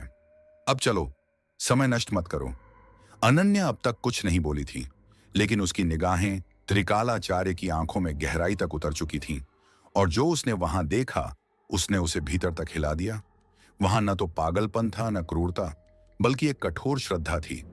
ऐसी श्रद्धा जो बिना किसी पश्चाताप के किसी अदृश्य शक्ति के आदेश मानने को तैयार थी। उसी क्षण अनन्या समझ गई कि यहां विरोध का कोई अर्थ नहीं है। यह लोग अब समाज के नियमों से नहीं बल्कि किसी और ही सत्ता के संकेतों से संचालित हो रहे हैं। वह चुप रही और बाकी तीनों भी उसके मौन में शामिल हो गए। कुछ ही देर में वे चारों त्रिकालाचार्य के पीछे चल पड़े, बिना शोर, बिना प्रतिरोध, जैसे किसी मौन जुलूस का हिस्सा हों। गांव के पिछले सिरे से उन्हें ऐसे रास्ते पर ले जाया गया जहां पगडंडी और भी तंग और नुकीली होती जा रही थी। पेड़ इतने घने थे कि शाखाएं आपस में उलझी हुई थीं, जैसे प्रकृति ने खुद इस मार्ग को छुपाने की कोशिश की हो। करीब आधे घंटे की चढ़ाई और उतराई के बाद वे एक खुली लेकिन अजीब जगह पर पहुंचे। वहां चट्टानों के बीच से गर्म पानी का स्रोत फूट रहा था और उस पानी से उठती भाप सामान्य नहीं थी। हवा में एक तीखी और कड़वी गंध घुली थी, जैसे जड़ी बूटियों और गंधक का मिला जुला असर हो। यह गंध नाक से ज्यादा सीधे सिर के भीतर उतरती थी। चारों ओर उगे पौधे भी सामान्य नहीं लग रहे थे। उनकी पत्तियां अस्वाभाविक रूप से गाढ़ी और चिपचिपी सी प्रतीत हो रही थीं, और फूल गहरे बैंगनी, लगभग काले रंग के थे, जिनसे उठती गंध भय और नींद दोनों को एक साथ खींचती थी। त्रिकालाचार्य ने जलकुंड की ओर इशारा किया और कहा, यह जल अब पवित्र है, परमेश्वर के स्पर्श से संचित। यह तुम्हारे भीतर की अपवित्रता को बाहर निकालेगा, और जो शेष बचेगा वही अर्पण के योग्य होगा। चारों एक दूसरे की ओर देख रहे थे। इस स्थान पर और इस स्थिति में विरोध की ताकत किसी में नहीं बची थी। अब केवल दो ही रास्ते थे, इस प्रक्रिया को सहना या बलपूर्वक उसमें झोंक दिया जाना। जंगल की गहराइयों में वह जलस्रोत एक भारी चुप्पी ओढ़े खड़ा था। उसकी भाप किसी अनुष्ठानिक सांस की तरह वातावरण में तैर रही थी। हर सांस के साथ भीतर कोई बोझ उतरता महसूस हो रहा था। जलकुंड के पास कुछ वृद्ध महिलाएं पहले से मौजूद थीं। उनके शरीर पर सामान्य वस्त्र नहीं थे। वे लकड़ी की छाल, सूखी बेलों और जड़ी बूटियों से बने अजीब परिधान पहने थीं। उनके चेहरे शांत थे, लेकिन उस शांति में जीवन का कोई भाव नहीं था। न दया, न कठोरता, सिर्फ एक भयावह निर्लिप्तता। त्रिकालाचार्य ने केवल इशारा किया और पीछे हट गया। सबसे पहले उन्हें एक कड़वे और कसैले स्वाद वाला पेय पीने को दिया गया। जैसे ही पात्र होठों से लगा, पेट में ऐंठन सी उठी। वृद्धा ने सपाट स्वर में कहा, यह औषधि है, यह भीतर की अपवित्रता को बाहर निकालेगी। अगले ही पल आदेश मिला, अब अपने वस्त्र त्यागो। वहां मौजूद तनाव एक झटके में और घना हो गया। रोहित ने तुरंत कहा, यह नहीं होगा, हम यह नहीं करेंगे। अनन्या भी पीछे हटी। उसकी आंखों में गुस्सा और अपमान की नमी तैर आई, लेकिन दोनों ओर खड़े ग्रामीण एक कदम आगे बढ़ाए। उनके चेहरे बता रहे थे कि यह आग्रह नहीं, आदेश है। वृद्धा ने फिर कहा, परमेश्वर के सामने कोई आवरण नहीं होता। शरीर उसकी रचना है, जिसके लिए अर्पण होना है। उसके सामने लज्जा कैसी? काव्या डर से कांपने लगी। उसकी सांसें तेज हो गईं, आंखें भर आईं। मैं नहीं कर सकती, प्लीज, उसने लगभग फुसफुसाते हुए कहा। समीर कुछ देर तक चुप रहा। उसने चारों ओर देखा, फिर बिना कुछ कहे धीरे धीरे अपने कपड़े उतारने लगा। अनन्या ने उसकी आंखों में देखा। वहां डर से ज्यादा एक अजीब सी स्वीकृति और जिज्ञासा थी। फिर जो हुआ, उसने भय और अपमान की सारी सीमाएं तोड़ दी। विरोध के बावजूद रोहित, काव्या और अनन्या को जबरन निर्वस्त्र कर दिया गया। त्रिकालाचार्य वहां मौजूद नहीं था, लेकिन उसकी छाया हर ओर महसूस हो रही थी। अनन्या की आंखों से आंसू चुपचाप बहने लगे, अपमान, क्रोध और बेबसी के। लेकिन उसने चीख नहीं मारी। उसने बस होंठ भींच लिए, जैसे अपने आत्मसम्मान की आखिरी दीवार को थामे हों। शुद्धिकरण अब शुरू हुआ। वृद्धाओं ने उनके शरीर पर इतना गर्म पानी डाला कि त्वचा लाल पड़ गई। फिर खुरदरी मोटी पत्तियों से शरीर को रगड़ा जाने लगा, जैसे वे मैल नहीं बल्कि पहचान की परतें उतार रही हों। उनके हाथ कठोर और बेरहम थे। बिना किसी झिझक के हर हिस्से पर घूमते हुए। यह स्नान नहीं था, यह तोड़ने की प्रक्रिया थी, व्यक्ति को वस्तु में बदल देने का अनुष्ठान। पूरे समय वे महिलाएं धीमे स्वर में कुछ बुदबुदा रही थीं। शब्द समझ नहीं आते थे, लेकिन उस ध्वनि में ऐसा असर था जो डर और नशे को एक साथ घोल देता था। अनन्या को लग रहा था कि उसका शरीर अब उसका नहीं रहा। वह सिर्फ एक देह बन चुकी थी, जिसे वेदी पर चढ़ाने से पहले तैयार किया जा रहा है। समीर सब कुछ शांत चेहरे से सहता रहा। कभी कभी उसकी आंखों में हल्की सी मुस्कान भी उभर आती, जैसे यह सब उसे अब असहनीय नहीं बल्कि स्वीकार्य लगने लगा हो। काव्या सबसे ज्यादा टूट गई। उसका शरीर कांपता रहा और फिर वह लगभग बेहोश हो गई। शुद्धिकरण के अंत में उन्हें मोटे सफेद कपड़े दिए गए, ढीले और भारी, जिनसे शरीर तो ढक गया, लेकिन आत्मा पहले से ज्यादा नंगी लगने लगी। उनके भीतर अब जो बचा था, वह था अपमान, भय और विरोध से भरा एक मौन जो चिल्ला नहीं सकता था, लेकिन भीतर ही भीतर टूट रहा था। जब वे थके और बिखरे कदमों से गांव की ओर लौट रहे थे, तभी एक अप्रत्याशित घटना घटी। गांव की सीमा से पहले ही कुछ युवक सामने आ खड़े हुए। वही युवक जो पिछले दिनों समीर के साथ घुल मिल गए थे। उनके चेहरे गंभीर थे, लेकिन शत्रुता नहीं थी, बल्कि किसी विचित्र उत्सव जैसी गंभीरता थी। उनमें से एक आगे बढ़ा और सीधे समीर से बोला, समीर, तुम्हें हमारे साथ चलना होगा। उत्सव से पहले तुम्हारे लिए विशेष तैयारी है। परमेश्वर ने स्वयं तुम्हें चुना है। एक पल को सब ठिठक गए। समीर ने पहले रोहित की ओर देखा। उसकी आंखों में दुविधा के साथ साथ उत्सुकता भी थी। रोहित ने तुरंत सिर हिलाकर उसे रोकने का इशारा किया, लेकिन समीर हल्का सा मुस्कुराया और बोला, डरो मत, मैं देखता हूं क्या है। शायद हम ही ज्यादा सोच रहे हैं। ये लोग उतने बुरे नहीं हैं। फिर वह अपनी इच्छा से उन युवकों के साथ चल पड़ा, जंगल की एक और पगडंडी की ओर। उन साइयों जैसे लोगों के बीच रोहित और अनन्या ने उसे रोकने के लिए आवाज लगाई, समीर मत जा, रुक जा। लेकिन समीर ने पीछे मुड़कर भी नहीं देखा। काव्या वहीं ठिठक कर खड़ी रह गई और अगले ही पल फूट फूट कर रोने लगी। उसका रोना अब केवल डर से पैदा हुआ रोना नहीं था, बल्कि जैसे किसी अंदरूनी चेतावनी की प्रतिक्रिया हो। जैसे वह समझ चुकी हो कि अब हालात पहले जैसे नहीं रहने वाले। अब कुछ करना ही होगा। रोहित, अनन्या ने कांपती हुई आवाज में कहा। वे समीर को अपने साथ ले गए हैं। अब हमारी बारी आने में देर नहीं लगेगी। रोहित के चेहरे पर पहले घबराहट उभरी, फिर वह घबराहट धीरे धीरे एक गहरी निराशा में बदल गई। उसने चारों तरफ देखा, जैसे किसी दीवार में दरार ढूंढ रहा हो, लेकिन चारों ओर सिर्फ बंद रास्ते और निगरानी थी। कुछ ही दूरी पर एक ग्रामीण पहरा दे रहा था, हाथ में वही पुराना लोहे का भाला, जो अब हथियार से ज्यादा आदेश का प्रतीक लग रहा था। रोहित धीरे से अनन्या के कान के पास झुका और फुसफुसाया, मैं उसे उलझाता हूं। तुम और काव्या उसी तरफ भागना जहां पहले वह पगडंडी दिखी थी। अगर किसी तरह बाहर निकल सको तो किसी को सब बता देना, किसी को भेज देना। कम से कम तुम दोनों तो बचो। अब बहस का वक्त नहीं है, बस दौड़ना। और इससे पहले कि अनन्या कुछ कह पाती, रोहित ने अचानक पेट पकड़ लिया और जमीन पर गिर पड़ा। वह जोर जोर से कराहने लगा, जैसे तेज दर्द उठ गया हो। अरे, बहुत दर्द हो रहा है, शायद कुछ गलत खा लिया। पहरे पर खड़ा ग्रामीण चौकन्ना हो गया और आगे बढ़ा। उसी क्षण रोहित झपट पड़ा और पूरी ताकत से भाले को पकड़ लिया। अब भागो, रोहित चिल्लाया। अनन्या एक पल के लिए कांपी, फिर उसने काव्या का हाथ पकड़ा और लगभग चीखते हुए बोली, दौड़ काव्या, दौड़। लेकिन उनका भागना शुरू होने से पहले ही खत्म हो गया। न जाने कहां से चार और ग्रामीण दौड़ते हुए आ पहुंचे, जैसे पहले से तैयार खड़े हों। उन्होंने रास्ता घेर लिया। रोहित ने पूरी ताकत से विरोध किया, लेकिन वह अकेला था और कमजोर पड़ रहा था। कुछ ही पलों में उसे जमीन पर गिराकर कसकर पकड़ लिया गया। न कोई चीख, न कोई हंगामा, बस ठंडी आंखें और सधे हुए हाथ। अनन्या और काव्या मुश्किल से कुछ कदम ही दौड़ी थीं कि सामने दो महिलाएं आकर खड़ी हो गईं। उनके हाथों में बेलों से बनी मोटी रस्सियां थीं, जंगल की पुरानी परंपराओं जैसी मजबूत और कठोर। दोनों महिलाओं ने बिना कुछ कहे, बिना चेहरे पर कोई भाव लाए, धीरे और कुशलता से उन्हें बांधना शुरू कर दिया। न किसी को मारा गया, न किसी ने चिल्लाया। सब कुछ इतनी ठंडक से किया गया कि वह सीधी हिंसा से भी ज्यादा डरावना लग रहा था। कुछ ही मिनटों में तीनों, रोहित, अनन्या और काव्या, कसकर बांध दिए गए।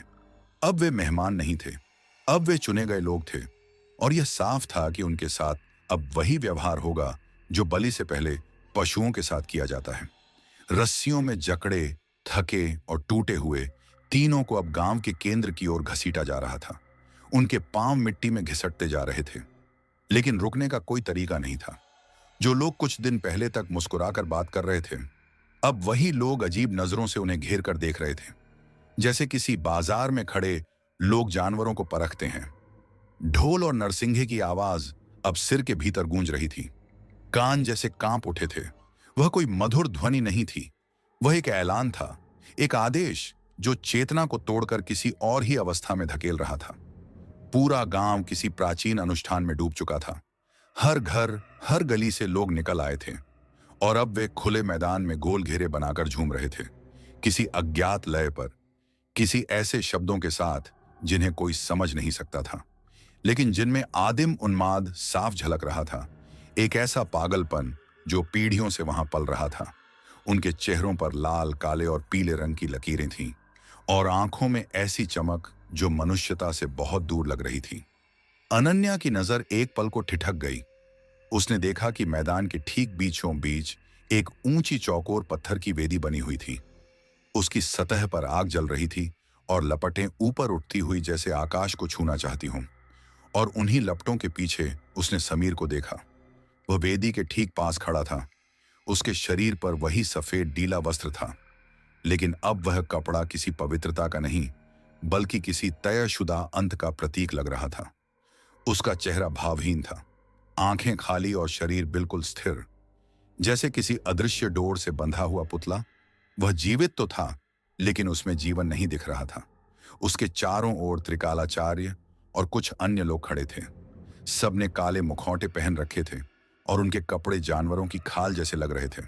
वे सब मिलकर किसी मौन मंत्र में डूबे हुए थे। रोहित ने पूरी ताकत जुटाकर चिल्लाया, समीर, वहां से हट जा, ये लोग पागल हैं, यहां से भागा।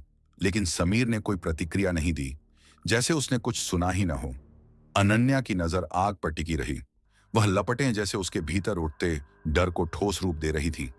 और तभी पास से त्रिकालाचार्य की शांत आवाज आई, सुंदर है ना? जीवन और मृत्यु का ऐसा मेल बहुत कम देखने को मिलता है। उसका स्वर अब भी शांत था, लेकिन उसमें छिपा भय अब साफ झलक रहा था। जब अनन्या और रोहित को उस मैदान के भीतर ले जाया गया, तब उन्हें एहसास हुआ कि वे अब किसी सामान्य स्थिति का हिस्सा नहीं हैं। दिन का उजाला सब कुछ साफ दिखा रहा था, लेकिन यह स्पष्टता डर को कम नहीं कर रही थी, बल्कि और उजागर कर रही थी। अब कोई छाया नहीं थी जो भय को ढक सके। अब हर अनहोनी, हर अंत की आहट सीधे आंखों के सामने थी। रोहित अब भी कुछ बड़बड़ा रहा था। उसकी आंखों में वास्तविकता नहीं, बल्कि टूटे हुए भरोसे की परछाइयां थीं। अनन्या का चेहरा पत्थर की तरह सख्त हो चुका था। भाव जैसे जम गए थे। अब न रोना बचा था, न विरोध, न चीख, बस एक ठंडी सिहरन जो उसकी सांसों की जगह ले चुकी थी। एक अनकहा भय जो अब हर धड़कन के साथ धड़क रहा था। काव्या कहाँ है? यह सवाल उसके मन में उठा, लेकिन कोई जवाब नहीं मिला। आखिरी बार जब उसने काव्या को देखा था, वह बेहोशी की कगार पर थी। क्या उसे किसी और दिशा में ले जाया गया? क्या वह अब भी जीवित है? दिल एक पल को कांपा, फिर उस पर भी चुप्पी छा गई, क्योंकि अब जो होने वाला था उसमें सवालों की कोई जगह नहीं थी। केवल समर्पण था या फिर अंत। भैरवगढ़ घाटी के ठीक हृदय में स्थित वह मैदान अब किसी चरागाह जैसा नहीं रहा था। वह एक अनुष्ठानिक रणभूमि बन चुका था, और उसके केंद्र में खड़ी थी वही ऊंची काले पत्थर की वेदी, जिस पर अब भी आग जल रही थी। लेकिन अब वह आग प्रचंड नहीं थी। वह एक भूखी इंतजार करती हुई लौ बन चुकी थी, जैसे कोई प्राचीन देवी अभी जागी न हो, लेकिन उसकी पलकों में हलचल शुरू हो चुकी हो। वेदी के चारों ओर सैकड़ों ग्रामीण खड़े थे, गोल घेरा बनाए हुए। उनके शरीर पर सभ्यता की कोई पहचान नहीं बची थी। वे अब केवल अनुष्ठान के पात्र थे, देवी के आदेशों के वाहक। उनके वस्त्र सूखी झाड़ियों, बेलों, पत्तों और कहीं कहीं जानवरों की खाल से बने थे, जो शरीर को ढकने से ज्यादा किसी आदिम सत्य को उजागर कर रहे थे। चेहरों पर बनी आकृतियां अब किसी लोक कला जैसी नहीं लगती थीं। वे गहरे अर्थ और भय से भरी प्रतीकात्मक चिन्ह बन चुकी थीं। लाल रंग रक्त का आह्वान कर रहा था, काला मृत्यु को बुला रहा था, और सफेद आत्मा को देवी के चरणों में अर्पित कर रहा था। कई लोगों के सिर पर बड़े मुकुट थे, कभी पंखों से बने, कभी सींगों से। इतने विकराल कि लगता था जैसे वे खुद मनुष्यों को निगल चुके हों। उनके चेहरों पर न थकान थी, न संदेह, केवल धार्मिक उन्माद, जिसमें तर्क और करुणा दोनों मर चुके थे। और उसी वातावरण में गूंज रही थी ढोल, नरसिंघा और बांसुरी की सम्मिलित ध्वनि, इतनी तीव्र कि हवा तक कांप रही थी।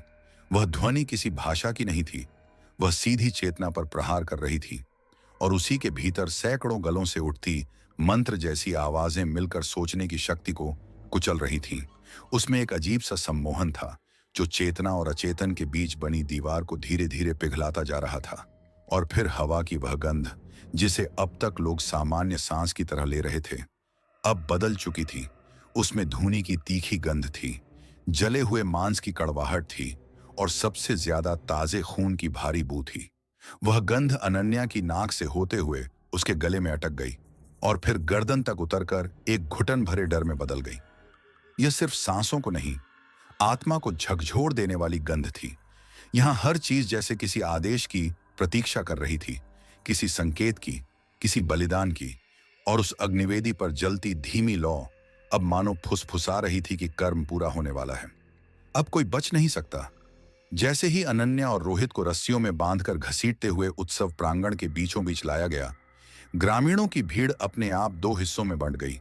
एक सीधा रास्ता बना दिया गया, ठीक उस वेदी तक जहां अब सब कुछ निर्णायक होने वाला था। वे उन्हें लाकर वेदी के सामने धूल और राख के बीच ऐसे पटक देते हैं जैसे वे अब इंसान नहीं, कोई निर्जीव वस्तु हों। उनके कपड़ों पर मिट्टी और खून के धब्बे चिपक चुके थे, चेहरों पर थकान जमी हुई थी और आंखों में एक अजीब सी निष्क्रियता उतर आई थी। यहां से वेदी का दृश्य बेहद पास और साफ दिखाई दे रहा था, इतना पास कि उसकी गर्मी से ही सांस सूखती महसूस हो रही थी। अनन्या ने जैसे ही सिर उठाया, उसकी आंखें वेदी पर टिक गईं और वहीं ठहर सी गईं। वहां पत्थर और काली हड्डियों से बनी रहस्यमयी आकृतियां सजी थीं। मानव खोपड़ियों से बने चमचमाते प्याले रखे थे और इंसानी बालों से बुनी लंबी रस्सियां जमीन पर सांपों की तरह फैली थीं। उन्हीं के पास कुछ ग्रामीण ताजा काटे गए बकरे का रक्त खोपड़ी वाले प्यालों में ऐसे भर रहे थे जैसे पानी भर रहे हों। उनके चेहरों पर न कोई उत्तेजना थी, न घृणा, न उत्सव, बस रोजमर्रा की आदत जैसी ठंडी स्वाभाविकता थी। मानो यह सब सदियों से होता आ रहा हो और यह सिर्फ एक और रस्म की तैयारी हो। और फिर जैसे ही अनुष्ठान का पहला चरण शुरू हुआ, ढोल और मंत्रों की लय बदलते ही पूरे मैदान में मानवता की बची खुची परतें उतरने लगीं। कुछ युवक जलते अंगारों पर नंगे पांव चलने लगे, तलवों पर फफोले फूट रहे थे, मांस जल रहा था, लेकिन चेहरों पर दर्द की कोई रेखा नहीं थी। वहां एक विचित्र आत्मसंतोष से भरी मुस्कान थी, जैसे वे पीड़ा में पवित्रता खोज रहे हों। कुछ महिलाएं धारदार पत्थरों से अपने शरीर पर खरोंच लगाने लगीं। कंधों, हाथों और पेट से खून बहने लगा, लेकिन वे रो नहीं रही थीं। वे उस खून को उंगलियों से घसीटकर वेदी पर मलने लगीं, जैसे कोई चढ़ावा चढ़ा रही हों। और फिर पूरा मैदान एक साथ गूंज उठा। कर्मश्वर की जय, यह कोई साधारण जय घोष नहीं था। यह उस सीमा को पार कर चुका था जहां आस्था खत्म होती है और उन्माद जन्म लेता है। अनन्या अपनी आंखें बंद करना चाहती थी। वह चाहती थी कि वह यह सब न देखे, कि कुछ भी न देखे, लेकिन वह कर नहीं सकी। उस दृश्य में कोई अलौकिक चुंबक था जो उसकी पलकों को जबरन खुला रखे हुए था। उसके मस्तिष्क में हर पल ठोक रहा था कि यह सपना नहीं, हकीकत है। पास में पड़े रोहित ने कांपती आवाज में कहा कि ये लोग इंसान नहीं हैं, अनन्या, ये जानवर हैं। लेकिन अनन्या ने कुछ नहीं कहा। उसके भीतर जवाब देने की ताकत नहीं बची थी। उसकी आत्मा जैसे सुन्न पड़ चुकी थी। विरोध, तर्क और संवेदना सब उसी आग में जलकर राख हो चुके थे। उसके भीतर एक सवाल चल रहा था, क्या यह सब सिर्फ पागलपन है या इसके भीतर कोई पुरातन विधान छिपा है? क्या यह कर्मश्वर की क्रूर पुकार है या किसी नई सृष्टि का विकृत आरंभ? क्या त्रिकालाचार्य झूठ बोल रहा था या विनाश के इस क्षण में सच में कहीं कोई नई शुरुआत छुपी थी? अनन्या नहीं जानती थी और शायद जान पाना अब संभव भी नहीं था। जैसे ही वेदी के पास का वातावरण और उग्र होता गया, ढोल की चोटें तेज हुईं, मंत्र और भारी हो गए और भीड़ अपने आप फिर दो हिस्सों में बंट गई, मानो किसी देवी के आगमन का मार्ग खुल रहा हो। अनन्या ने सिर उठाकर देखा कि गांव के केंद्र से एक भयावह शोभा यात्रा आगे बढ़ रही थी। कुछ हृष्ट-पुष्ट युवक लकड़ी का सिंहासन नुमा आसन उठाए आ रहे थे और उस पर बैठी थी काव्या। लेकिन वह काव्या नहीं थी जिसे वे जानते थे। उसके शरीर पर वही सफेद अलखला था, मगर अब उस पर बेलें, जंगली पत्ते और गहरे बैंगनी फूल लिपटे हुए थे। उसके बाल बिखरे थे, चेहरे पर सफेद लेप मोटी परत में चढ़ा था। आंखें खुली थीं, मगर उनमें कोई दृष्टि नहीं थी, मानो उसकी चेतना शरीर से बहुत दूर चली गई हो। वह चल नहीं रही थी, उसे ले जाया जा रहा था, जिसे कभी एक कोमल कलाकार समझा गया था। अब वह बलि की देवी की तरह सजाई जा रही थी। वेदी के पास पहुंचते ही उसे नीचे उतारा गया। उसके पैर कांप रहे थे, वह खड़ी नहीं हो पा रही थी। दो ग्रामीण महिलाएं उसे थामे खड़ी रहीं, लेकिन उनके चेहरों पर दया नहीं थी, बस कर्म का निर्विकार भाव था। तभी त्रिकालाचार्य आगे आए।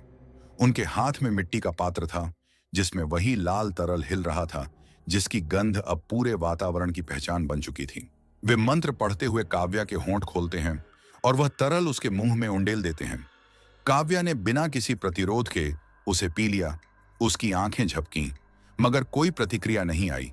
वह अब सिर्फ एक देह थी, एक आयोजन का पात्र, और फिर हुआ सबसे भयावह दृश्य। शोभा यात्रा के पीछे से समीर प्रकट हुआ। वही समीर जिसने कभी हंसकर कहा था कि हम भैरवगढ़ घाटी में एक रोमांचक सफर पर जा रहे हैं। अब उसके शरीर पर उत्सव की विशेष वेशभूषा थी। चेहरे पर रंगों की मोटी परत थी। सिर पर पक्षियों के पंखों से बना मुकुट था। मगर सबसे खतरनाक था उसका भाव। वह न बेहोश था, न शून्य में देख रहा था। उसके चेहरे पर गर्व और अजीब सा आत्मविश्वास था। वह सीधा आगे बढ़ा और त्रिकालाचार्य के पास खड़ा हो गया। अग्निवेदी की ओर मुंह किए खड़ी भीड़ अचानक उल्लास में फूट पड़ी। ढोल और सींग एक साथ गूंज उठे। त्रिकालाचार्य ने समीर के सिर पर हाथ रखकर गंभीर स्वर में कहा कि तुम चयनित हो, तुम शक्ति के वाहक हो, अब अपने कर्तव्य को पूर्ण करो। अनन्या की सांसें तेज हो गईं। नया जीवन, क्या यही अर्थ था? त्रिकालाचार्य के इशारे पर दो नकाबपोश ग्रामीण आगे आए और एक झटके में उन्होंने काव्या के शरीर से अलखला खींच लिया। अब वह पूरी तरह नग्न खड़ी थी। उसके शरीर पर लाल रंग से बनाए गए आदिम चिन्ह उकेरे गए थे, जैसे कोई प्राचीन ग्रंथ उसकी त्वचा पर लिखा गया हो। मगर उसका चेहरा अब भी शांत और निष्क्रिय था। अनन्या ने पल भर को आंखें बंद की, लेकिन ढोल, जय घोष और मंत्र सब जारी रहे। पास पड़ा रोहित अब भी कुछ बड़बड़ा रहा था। शब्द साफ नहीं थे, मगर उनमें क्रोध और शाप की आग महसूस हो रही थी। और फिर त्रिकालाचार्य की आवाज मंत्रों की लय में बदलती गई, जो अब उर्वरता, यौनता और बलिदान के भयावह संगम में ढल चुकी थी। अनन्या का सिर झुक गया। अब सब स्पष्ट था। जिसे वे दोस्त समझते थे, जिसके साथ हंसे थे, सपने देखे थे, वही समीर अब इस नृशंस अनुष्ठान का केंद्र बन चुका था। शायद परमेश्वर किसी नए जीवन की बात कर रहा था, मगर वह जीवन पीड़ा, अपमान और मृत्यु की देहरी से होकर गुजरता था। अनन्या को लगा उसके शरीर की हर नस कांप रही है। भीतर कोई ज्वालामुखी फट पड़ा है। उसके भीतर की हिम्मत दरकने लगी। जब शुद्धिकरण के नाम पर हुए अपमानजनक स्पर्शों की यादें फिर लौट आईं, माँ बाप का अचानक चला जाना, आदित्य का बिना कुछ कहे खो जाना, सब इस घिनौने दृश्य में घुलकर एक हो गया। वह समझ नहीं पा रही थी कि यह सब बुरा सपना है या उसके जीवन की सबसे भयानक सच्चाई। क्या यही मोक्ष है? क्या यही धर्म है? उसकी चेतना पर एक विकृत अंधकार छाने लगा। वह भीतर ही भीतर पूरी ताकत से लड़ रही थी, मगर ढोल की भारी चोटें, मंत्रों की गूंज और खून की तीखी गंध मिलकर उसके विरोध को कुचलती जा रही थी। मानो पूरे वातावरण ने उसके संकल्प की भाषा ही छीन ली हो। और तभी अचानक सब कुछ थम गया। न ढोल बजे, न मंत्रों की आवाज आई, और पूरे उत्सव प्रांगण पर ऐसा लगा जैसे समय खुद अपनी सांस रोककर खड़ा हो गया हो। इतनी गहरी चुप्पी छाई थी कि अगर कहीं कोई सुई भी गिरती तो उसकी आवाज पूरे मैदान में गूंज जाती। अनन्या ने भारी पलकों के साथ धीरे से आंखें खोली और उसने देखा कि समीर अब लगभग बेहोश पड़ी काव्या की ओर बढ़ रहा था। उसके हाथ में वही आदिम युग जैसी पत्थर और हड्डी से बनी छुरी थी, जो कुछ देर पहले उसे थमाई गई थी। चारों ओर सैकड़ों ग्रामीण ऐसे स्थिर खड़े थे जैसे किसी अंतिम और निर्णायक क्षण की प्रतीक्षा कर रहे हों, चरम बलिदान के अंतिम दृश्य की। समीर ने छुरी को मजबूती से थामा। उसके चेहरे पर कोई घबराहट नहीं थी, बल्कि एक भयावह निर्विकार शांति थी। अनन्या की कांपती आवाज निकली, समीर रुक जाओ, यह मत करो, मत करो। लेकिन जैसे हवा में ही उसकी पुकार घुलकर खत्म हो गई हो, समीर के कानों तक कुछ नहीं पहुंचा। छुरी नीचे की ओर झुकी। ढोल और मंत्रों की गूंज फिर से उठी, और इस बार उनकी तीव्रता ने हर मानवीय भावना को ढक लिया।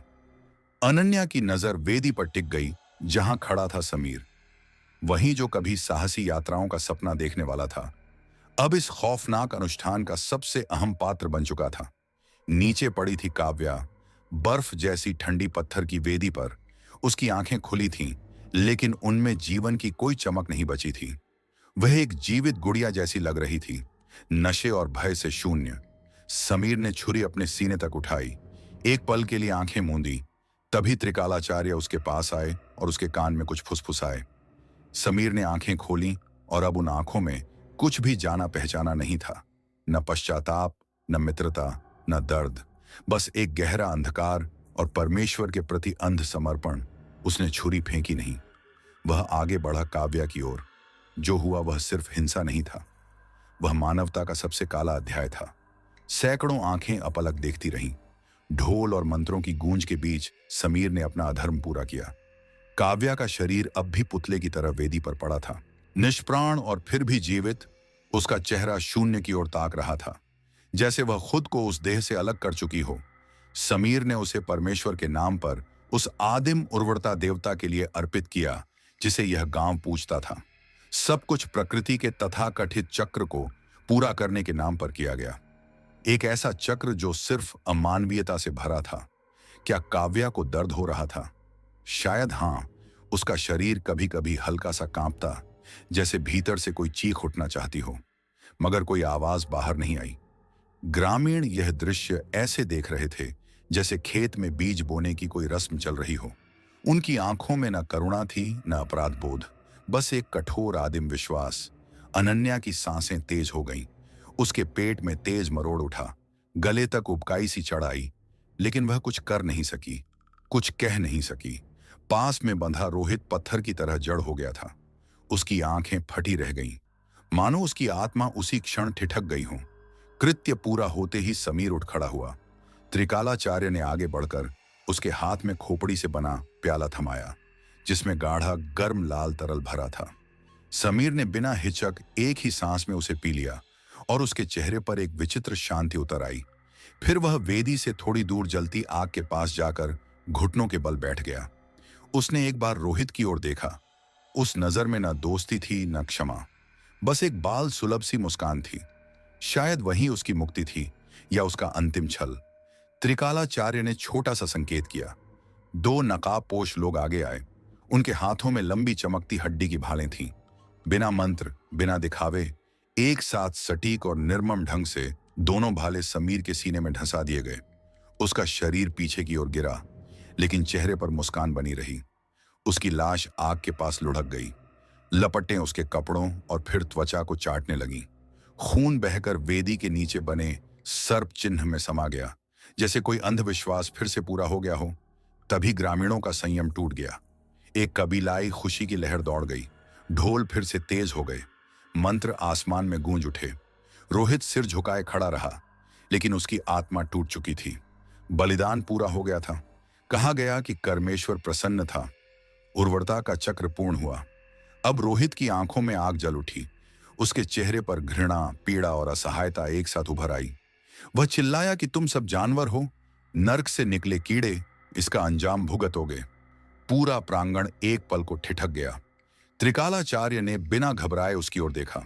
उनकी आंखों में न क्रोध था न प्रतिक्रिया, बस ठंडी दृढ़ता। उन्होंने शांत स्वर में कहा कि तुम्हारी आत्मा अब भी अशांत है। परमेश्वर को समर्पण चाहिए, शुद्ध चाहिए, और शुद्धि बलिदान से ही संभव है। इतना कहते ही उन्होंने संकेत किया। रोहित कुछ समझ पाता उससे पहले चार ग्रामीण उस पर टूट पड़े। वह पूरी ताकत से छटपटाया।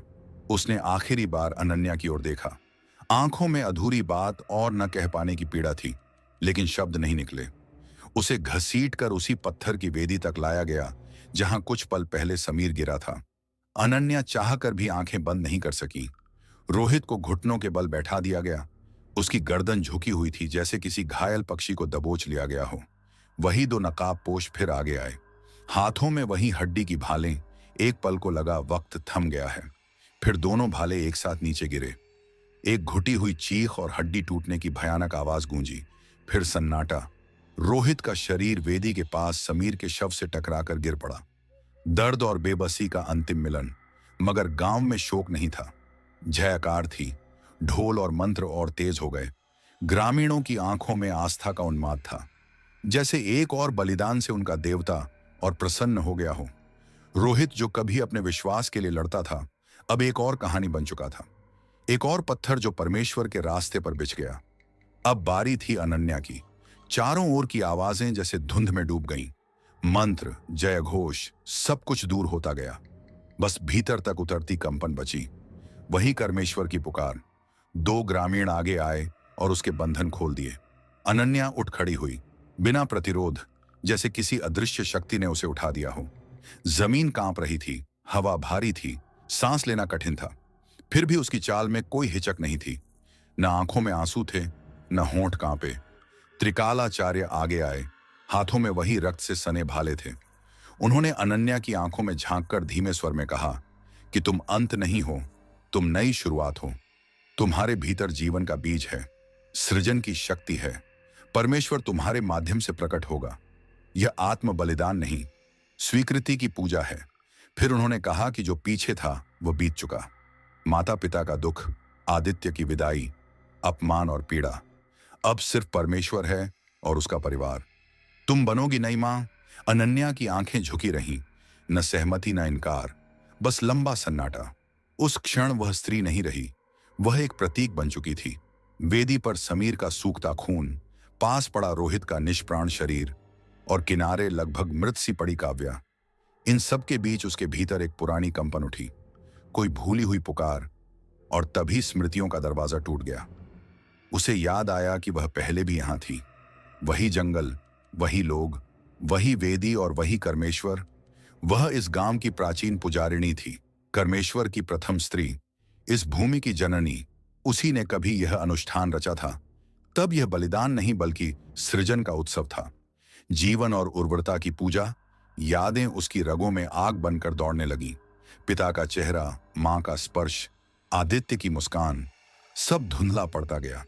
वह पुराने जीवन से टूट चुकी थी और यहां उसे एक उद्देश्य, एक परंपरा और एक भयावह लेकिन आदिम शक्ति दिखाई दे रही थी। त्रिकालाचार्य झूठ नहीं बोल रहे थे। ओम अब केवल एक शब्द नहीं रह गया था। वह एक ऐसी अवस्था बन चुका था जहां पीड़ा, स्मृतियां, रिश्ते और डर सब धीरे धीरे गलकर मिट जाते हैं। उसी शांति में अनन्या स्थिर खड़ी रही। उसकी सांसें अब कांप नहीं रही थीं। उसने आगे बढ़कर भाले को नहीं चुना, बल्कि वही पुरानी छुरी उठा ली जो न जाने कितने बलिदानों का इतिहास अपने भीतर समेटे थी। इस बार उसकी उंगलियों में कोई झिझक नहीं थी, कोई कंपन नहीं था। वह वेदी की ओर बढ़ी और सैकड़ों ग्रामीण अपने आप रास्ता छोड़ते चले गए। उनकी आंखों में अब सिर्फ श्रद्धा नहीं थी, बल्कि भय और विश्वास का मिला जुला भाव था। जैसे किसी साधारण स्त्री को नहीं, बल्कि किसी जीवित देवी को गुजरते देख रहे हों। अनन्या जाकर काव्या के पास खड़ी हो गई। काव्या की आंखें खुली थीं। वह अब भी जीवित थी, लेकिन उनमें जो खालीपन था वह अनन्या की आत्मा की परछाई जैसा लग रहा था। अनन्या ने छुरी को बहुत धीरे ऊपर उठाया और बिना किसी डर के उसे अपनी हथेली पर रख दिया। तेज दर्द की लहर उठी और खून धार की तरह बह निकला। लेकिन उस पीड़ा के पार एक और अनुभूति थी, जो शरीर से नहीं बल्कि आत्मा से जन्म ले रही थी। मुक्ति। उसने खून से भीगा हाथ उठाया और काव्या के माथे पर रख दिया, जैसे किसी प्राचीन विधि को पूरा कर रही हो। यह आशीर्वाद नहीं था, यह उत्तराधिकार था, शक्ति और दायित्व का हस्तांतरण। उसने नजर घुमाई तो त्रिकालाचार्य अब पूरी तरह शांत खड़े थे। उनकी आंखों में संतोष और गर्व दोनों थे। अनन्या उनकी ओर मुड़ी और बेहद शांत स्वर में बोली कि मैं तैयार हूं, ठीक उसी ठंडे साहस के साथ जैसे समीर ने अपने अंतिम क्षणों में मुस्कुराकर स्वीकार किया था। लेकिन इस बार उस मुस्कान में समर्पण नहीं, बल्कि एक नई शुरुआत की कठोर दृढ़ता थी। भैरवगढ़ घाटी के ऊपर शुक्ल पक्ष का चांद अब पूरी तरह निकल चुका था। उसकी रोशनी चांदी की तरह ठंडी और स्थिर थी। हवा में अब खून की तीखी गंध नहीं रही। उसकी जगह फूलों की हल्की खुशबू और जलती धूनी की सौम्य सुगंध फैल चुकी थी, मानो प्रकृति खुद उस हिंसा को ढक रही हो जहां कुछ घंटे पहले ढोल और मंत्रों से घाटी कांप रही थी। अब वहां गहरा और ठंडा सन्नाटा पसरा था। ग्रामीण धीरे धीरे लौटने लगे। उनके चेहरे थके हुए नहीं, बल्कि अजीब सी शांति से भरे थे, जैसे उन्होंने कोई बहुत पुराना और जरूरी कर्तव्य निभा लिया हो। कोई कुछ नहीं बोल रहा था, लेकिन उनकी चाल में संतोष था। ऐसा संतोष जो न शब्दों में उतरता है और न चेहरों पर पूरी तरह दिखता है, बस महसूस होता है। बच्चे अपने बड़ों का हाथ थामे हुए चल रहे थे। शायद वे पूरी बात नहीं समझ पाए थे, लेकिन वे भी इस रहस्यमय परंपरा का हिस्सा बन चुके थे। त्रिकालाचार्य अंतिम विधियों के साथ वेदी के पास खड़े रहे। धूनी अब भी जल रही थी और उनकी दृष्टि चांद पर टिकी हुई थी। अनन्या वहीं खड़ी थी, अब इस गांव की नई मां, परमेश्वर की जीवित प्रतीक। उसकी आंखों में न दुख था न विजय, सिर्फ एक गहरा और गंभीर स्वीकार। उसने अपनी कलाई पर जमे सूखे रक्त के निशान को देखा और फिर बिना कुछ कहे वेदी के पीछे बने उस पुराने कमरे की ओर चल पड़ी जो अब उसका निवास था। चांदनी में उसकी परछाई लंबी होती चली गई। और घाटी के पहाड़ों पर रात की परत और गहरी हो गई। एक नया चक्र शुरू हो चुका था। 1 साल बीत चुका था और भैरवगढ़ घाटी फिर से अपनी पुरानी छाया में लौट आई थी। वही घना जंगल, वही धुएं की हल्की लकीरें, वही हवा में घुली मिट्टी और रक्त की मिलीजुली गंध। वेदी के पास घने वृक्षों की छांव में अब अनन्या अकेली खड़ी थी। उसके शरीर पर अब कोई आधुनिक वस्त्र नहीं थे, न किसी बाहरी सभ्यता का कोई चिन्ह। उसने पेड़ों की छाल और ताजे पत्तों से बनी पोशाक पहन रखी थी। गले में फूलों की मोटी माला लिपटी थी और कपोलों पर ताजे रक्त से खींचा गया गहरा तिलक चमक रहा था, जैसे किसी प्राचीन देवी की आभा उसके चारों ओर फैल रही हो। उसके हाथ खाली थे, लेकिन उसकी दृष्टि भालों से भी अधिक पैनी और स्थिर थी। वह घाटी के उस रास्ते की ओर देख रही थी जहां से अतिथि आने वाले थे, जिन्हें अतिथि कहा जाता था, लेकिन जो वास्तव में अगले बलिदान होते थे। त्रिकालाचार्य अब पहले से अधिक झुके हुए और गंभीर दिखाई दे रहे थे। वे धीरे से अनन्या के पास आकर खड़े हो गए। उनकी आंखों में गर्व और एक विचित्र तृप्ति थी। उन्होंने कहा कि कर्मेश्वर ने तुम्हें पूरी तरह अपना लिया है। हे मां, अब तुम केवल इस घाटी की पुजारिणी नहीं हो, तुम स्वयं परमेश्वर की इच्छा बन चुकी हो। भविष्य का मार्ग अब तुम्हारे हाथों से तय होगा। अनन्या ने एक क्षण के लिए उनकी ओर देखा। उसकी आंखों में अब इंसानी भाव नहीं बचे थे। वहां सिर्फ एक आदिम ऊर्जा थी, इतनी गहरी कि त्रिकालाचार्य की रीढ़ में भी क्षण भर को सिहरन दौड़ गई। अनन्या ने शांत लेकिन आदेशात्मक स्वर में कहा कि अतिथियों के आने का समय हो गया है। पथ तैयार रहना चाहिए। कर्मेश्वर की पुकार व्यर्थ नहीं जानी चाहिए। उसकी आवाज अब केवल शब्द नहीं थी, वह स्वयं घाटी की आत्मा बन चुकी थी। कुछ ही घंटों बाद घाटी के बाहर एक पुरानी जीप आकर रुकती है। उसमें कुछ युवक और युवतियां होते हैं। आधुनिक दुनिया के पर्यटक जो रोमांच की तलाश में यहां तक पहुंच गए हैं। उनकी आंखों में उत्सुकता है, हंसी है और खतरों से अनजान मासूमियत है। गांव के कुछ पुरुष उन्हें स्वागत के बहाने भीतर ले आते हैं, जैसे एक रीत फिर से शुरू हो चुकी हो, ठीक वैसे ही जैसे 1 साल पहले शुरू हुई थी। अनन्या वेदी के पास खड़ी रहती है। न वह मुस्कुराती है और न रोती है, वह केवल देखती है। हर कदम, हर प्रक्रिया, उसका मन पूरी तरह स्थिर है। उसे कुछ भी विचलित नहीं करता, क्योंकि वह जानती है कि यह सब आवश्यक है। यह चक्र चलता रहेगा, पुराने जाएंगे, नए आएंगे, बलिदान होंगे और परमेश्वर संतुष्ट रहेगा। यह कोई उत्सव नहीं बल्कि एक शाश्वत नियम है। जैसे नदी बहती है और जैसे रथुएं लौटती हैं, अनन्या प्रतीक्षा करती है नए रक्त की, नई पीढ़ी की और एक और सृष्टि चक्र की, क्योंकि यह चक्र अनंत है और यह पुकार भी अनंत है। दोस्तों, आज की हमारी कहानी यहीं समाप्त होती है, लेकिन याद रखिए, हर कहानी अपने पीछे कुछ न कुछ सीख, अनुभव और भावनाएं छोड़ जाती हैं। मुझे पूरी उम्मीद है कि यह कहानी आपको पसंद आई होगी और इसने आपके दिल को किसी न किसी रूप में जरूर छुआ होगा।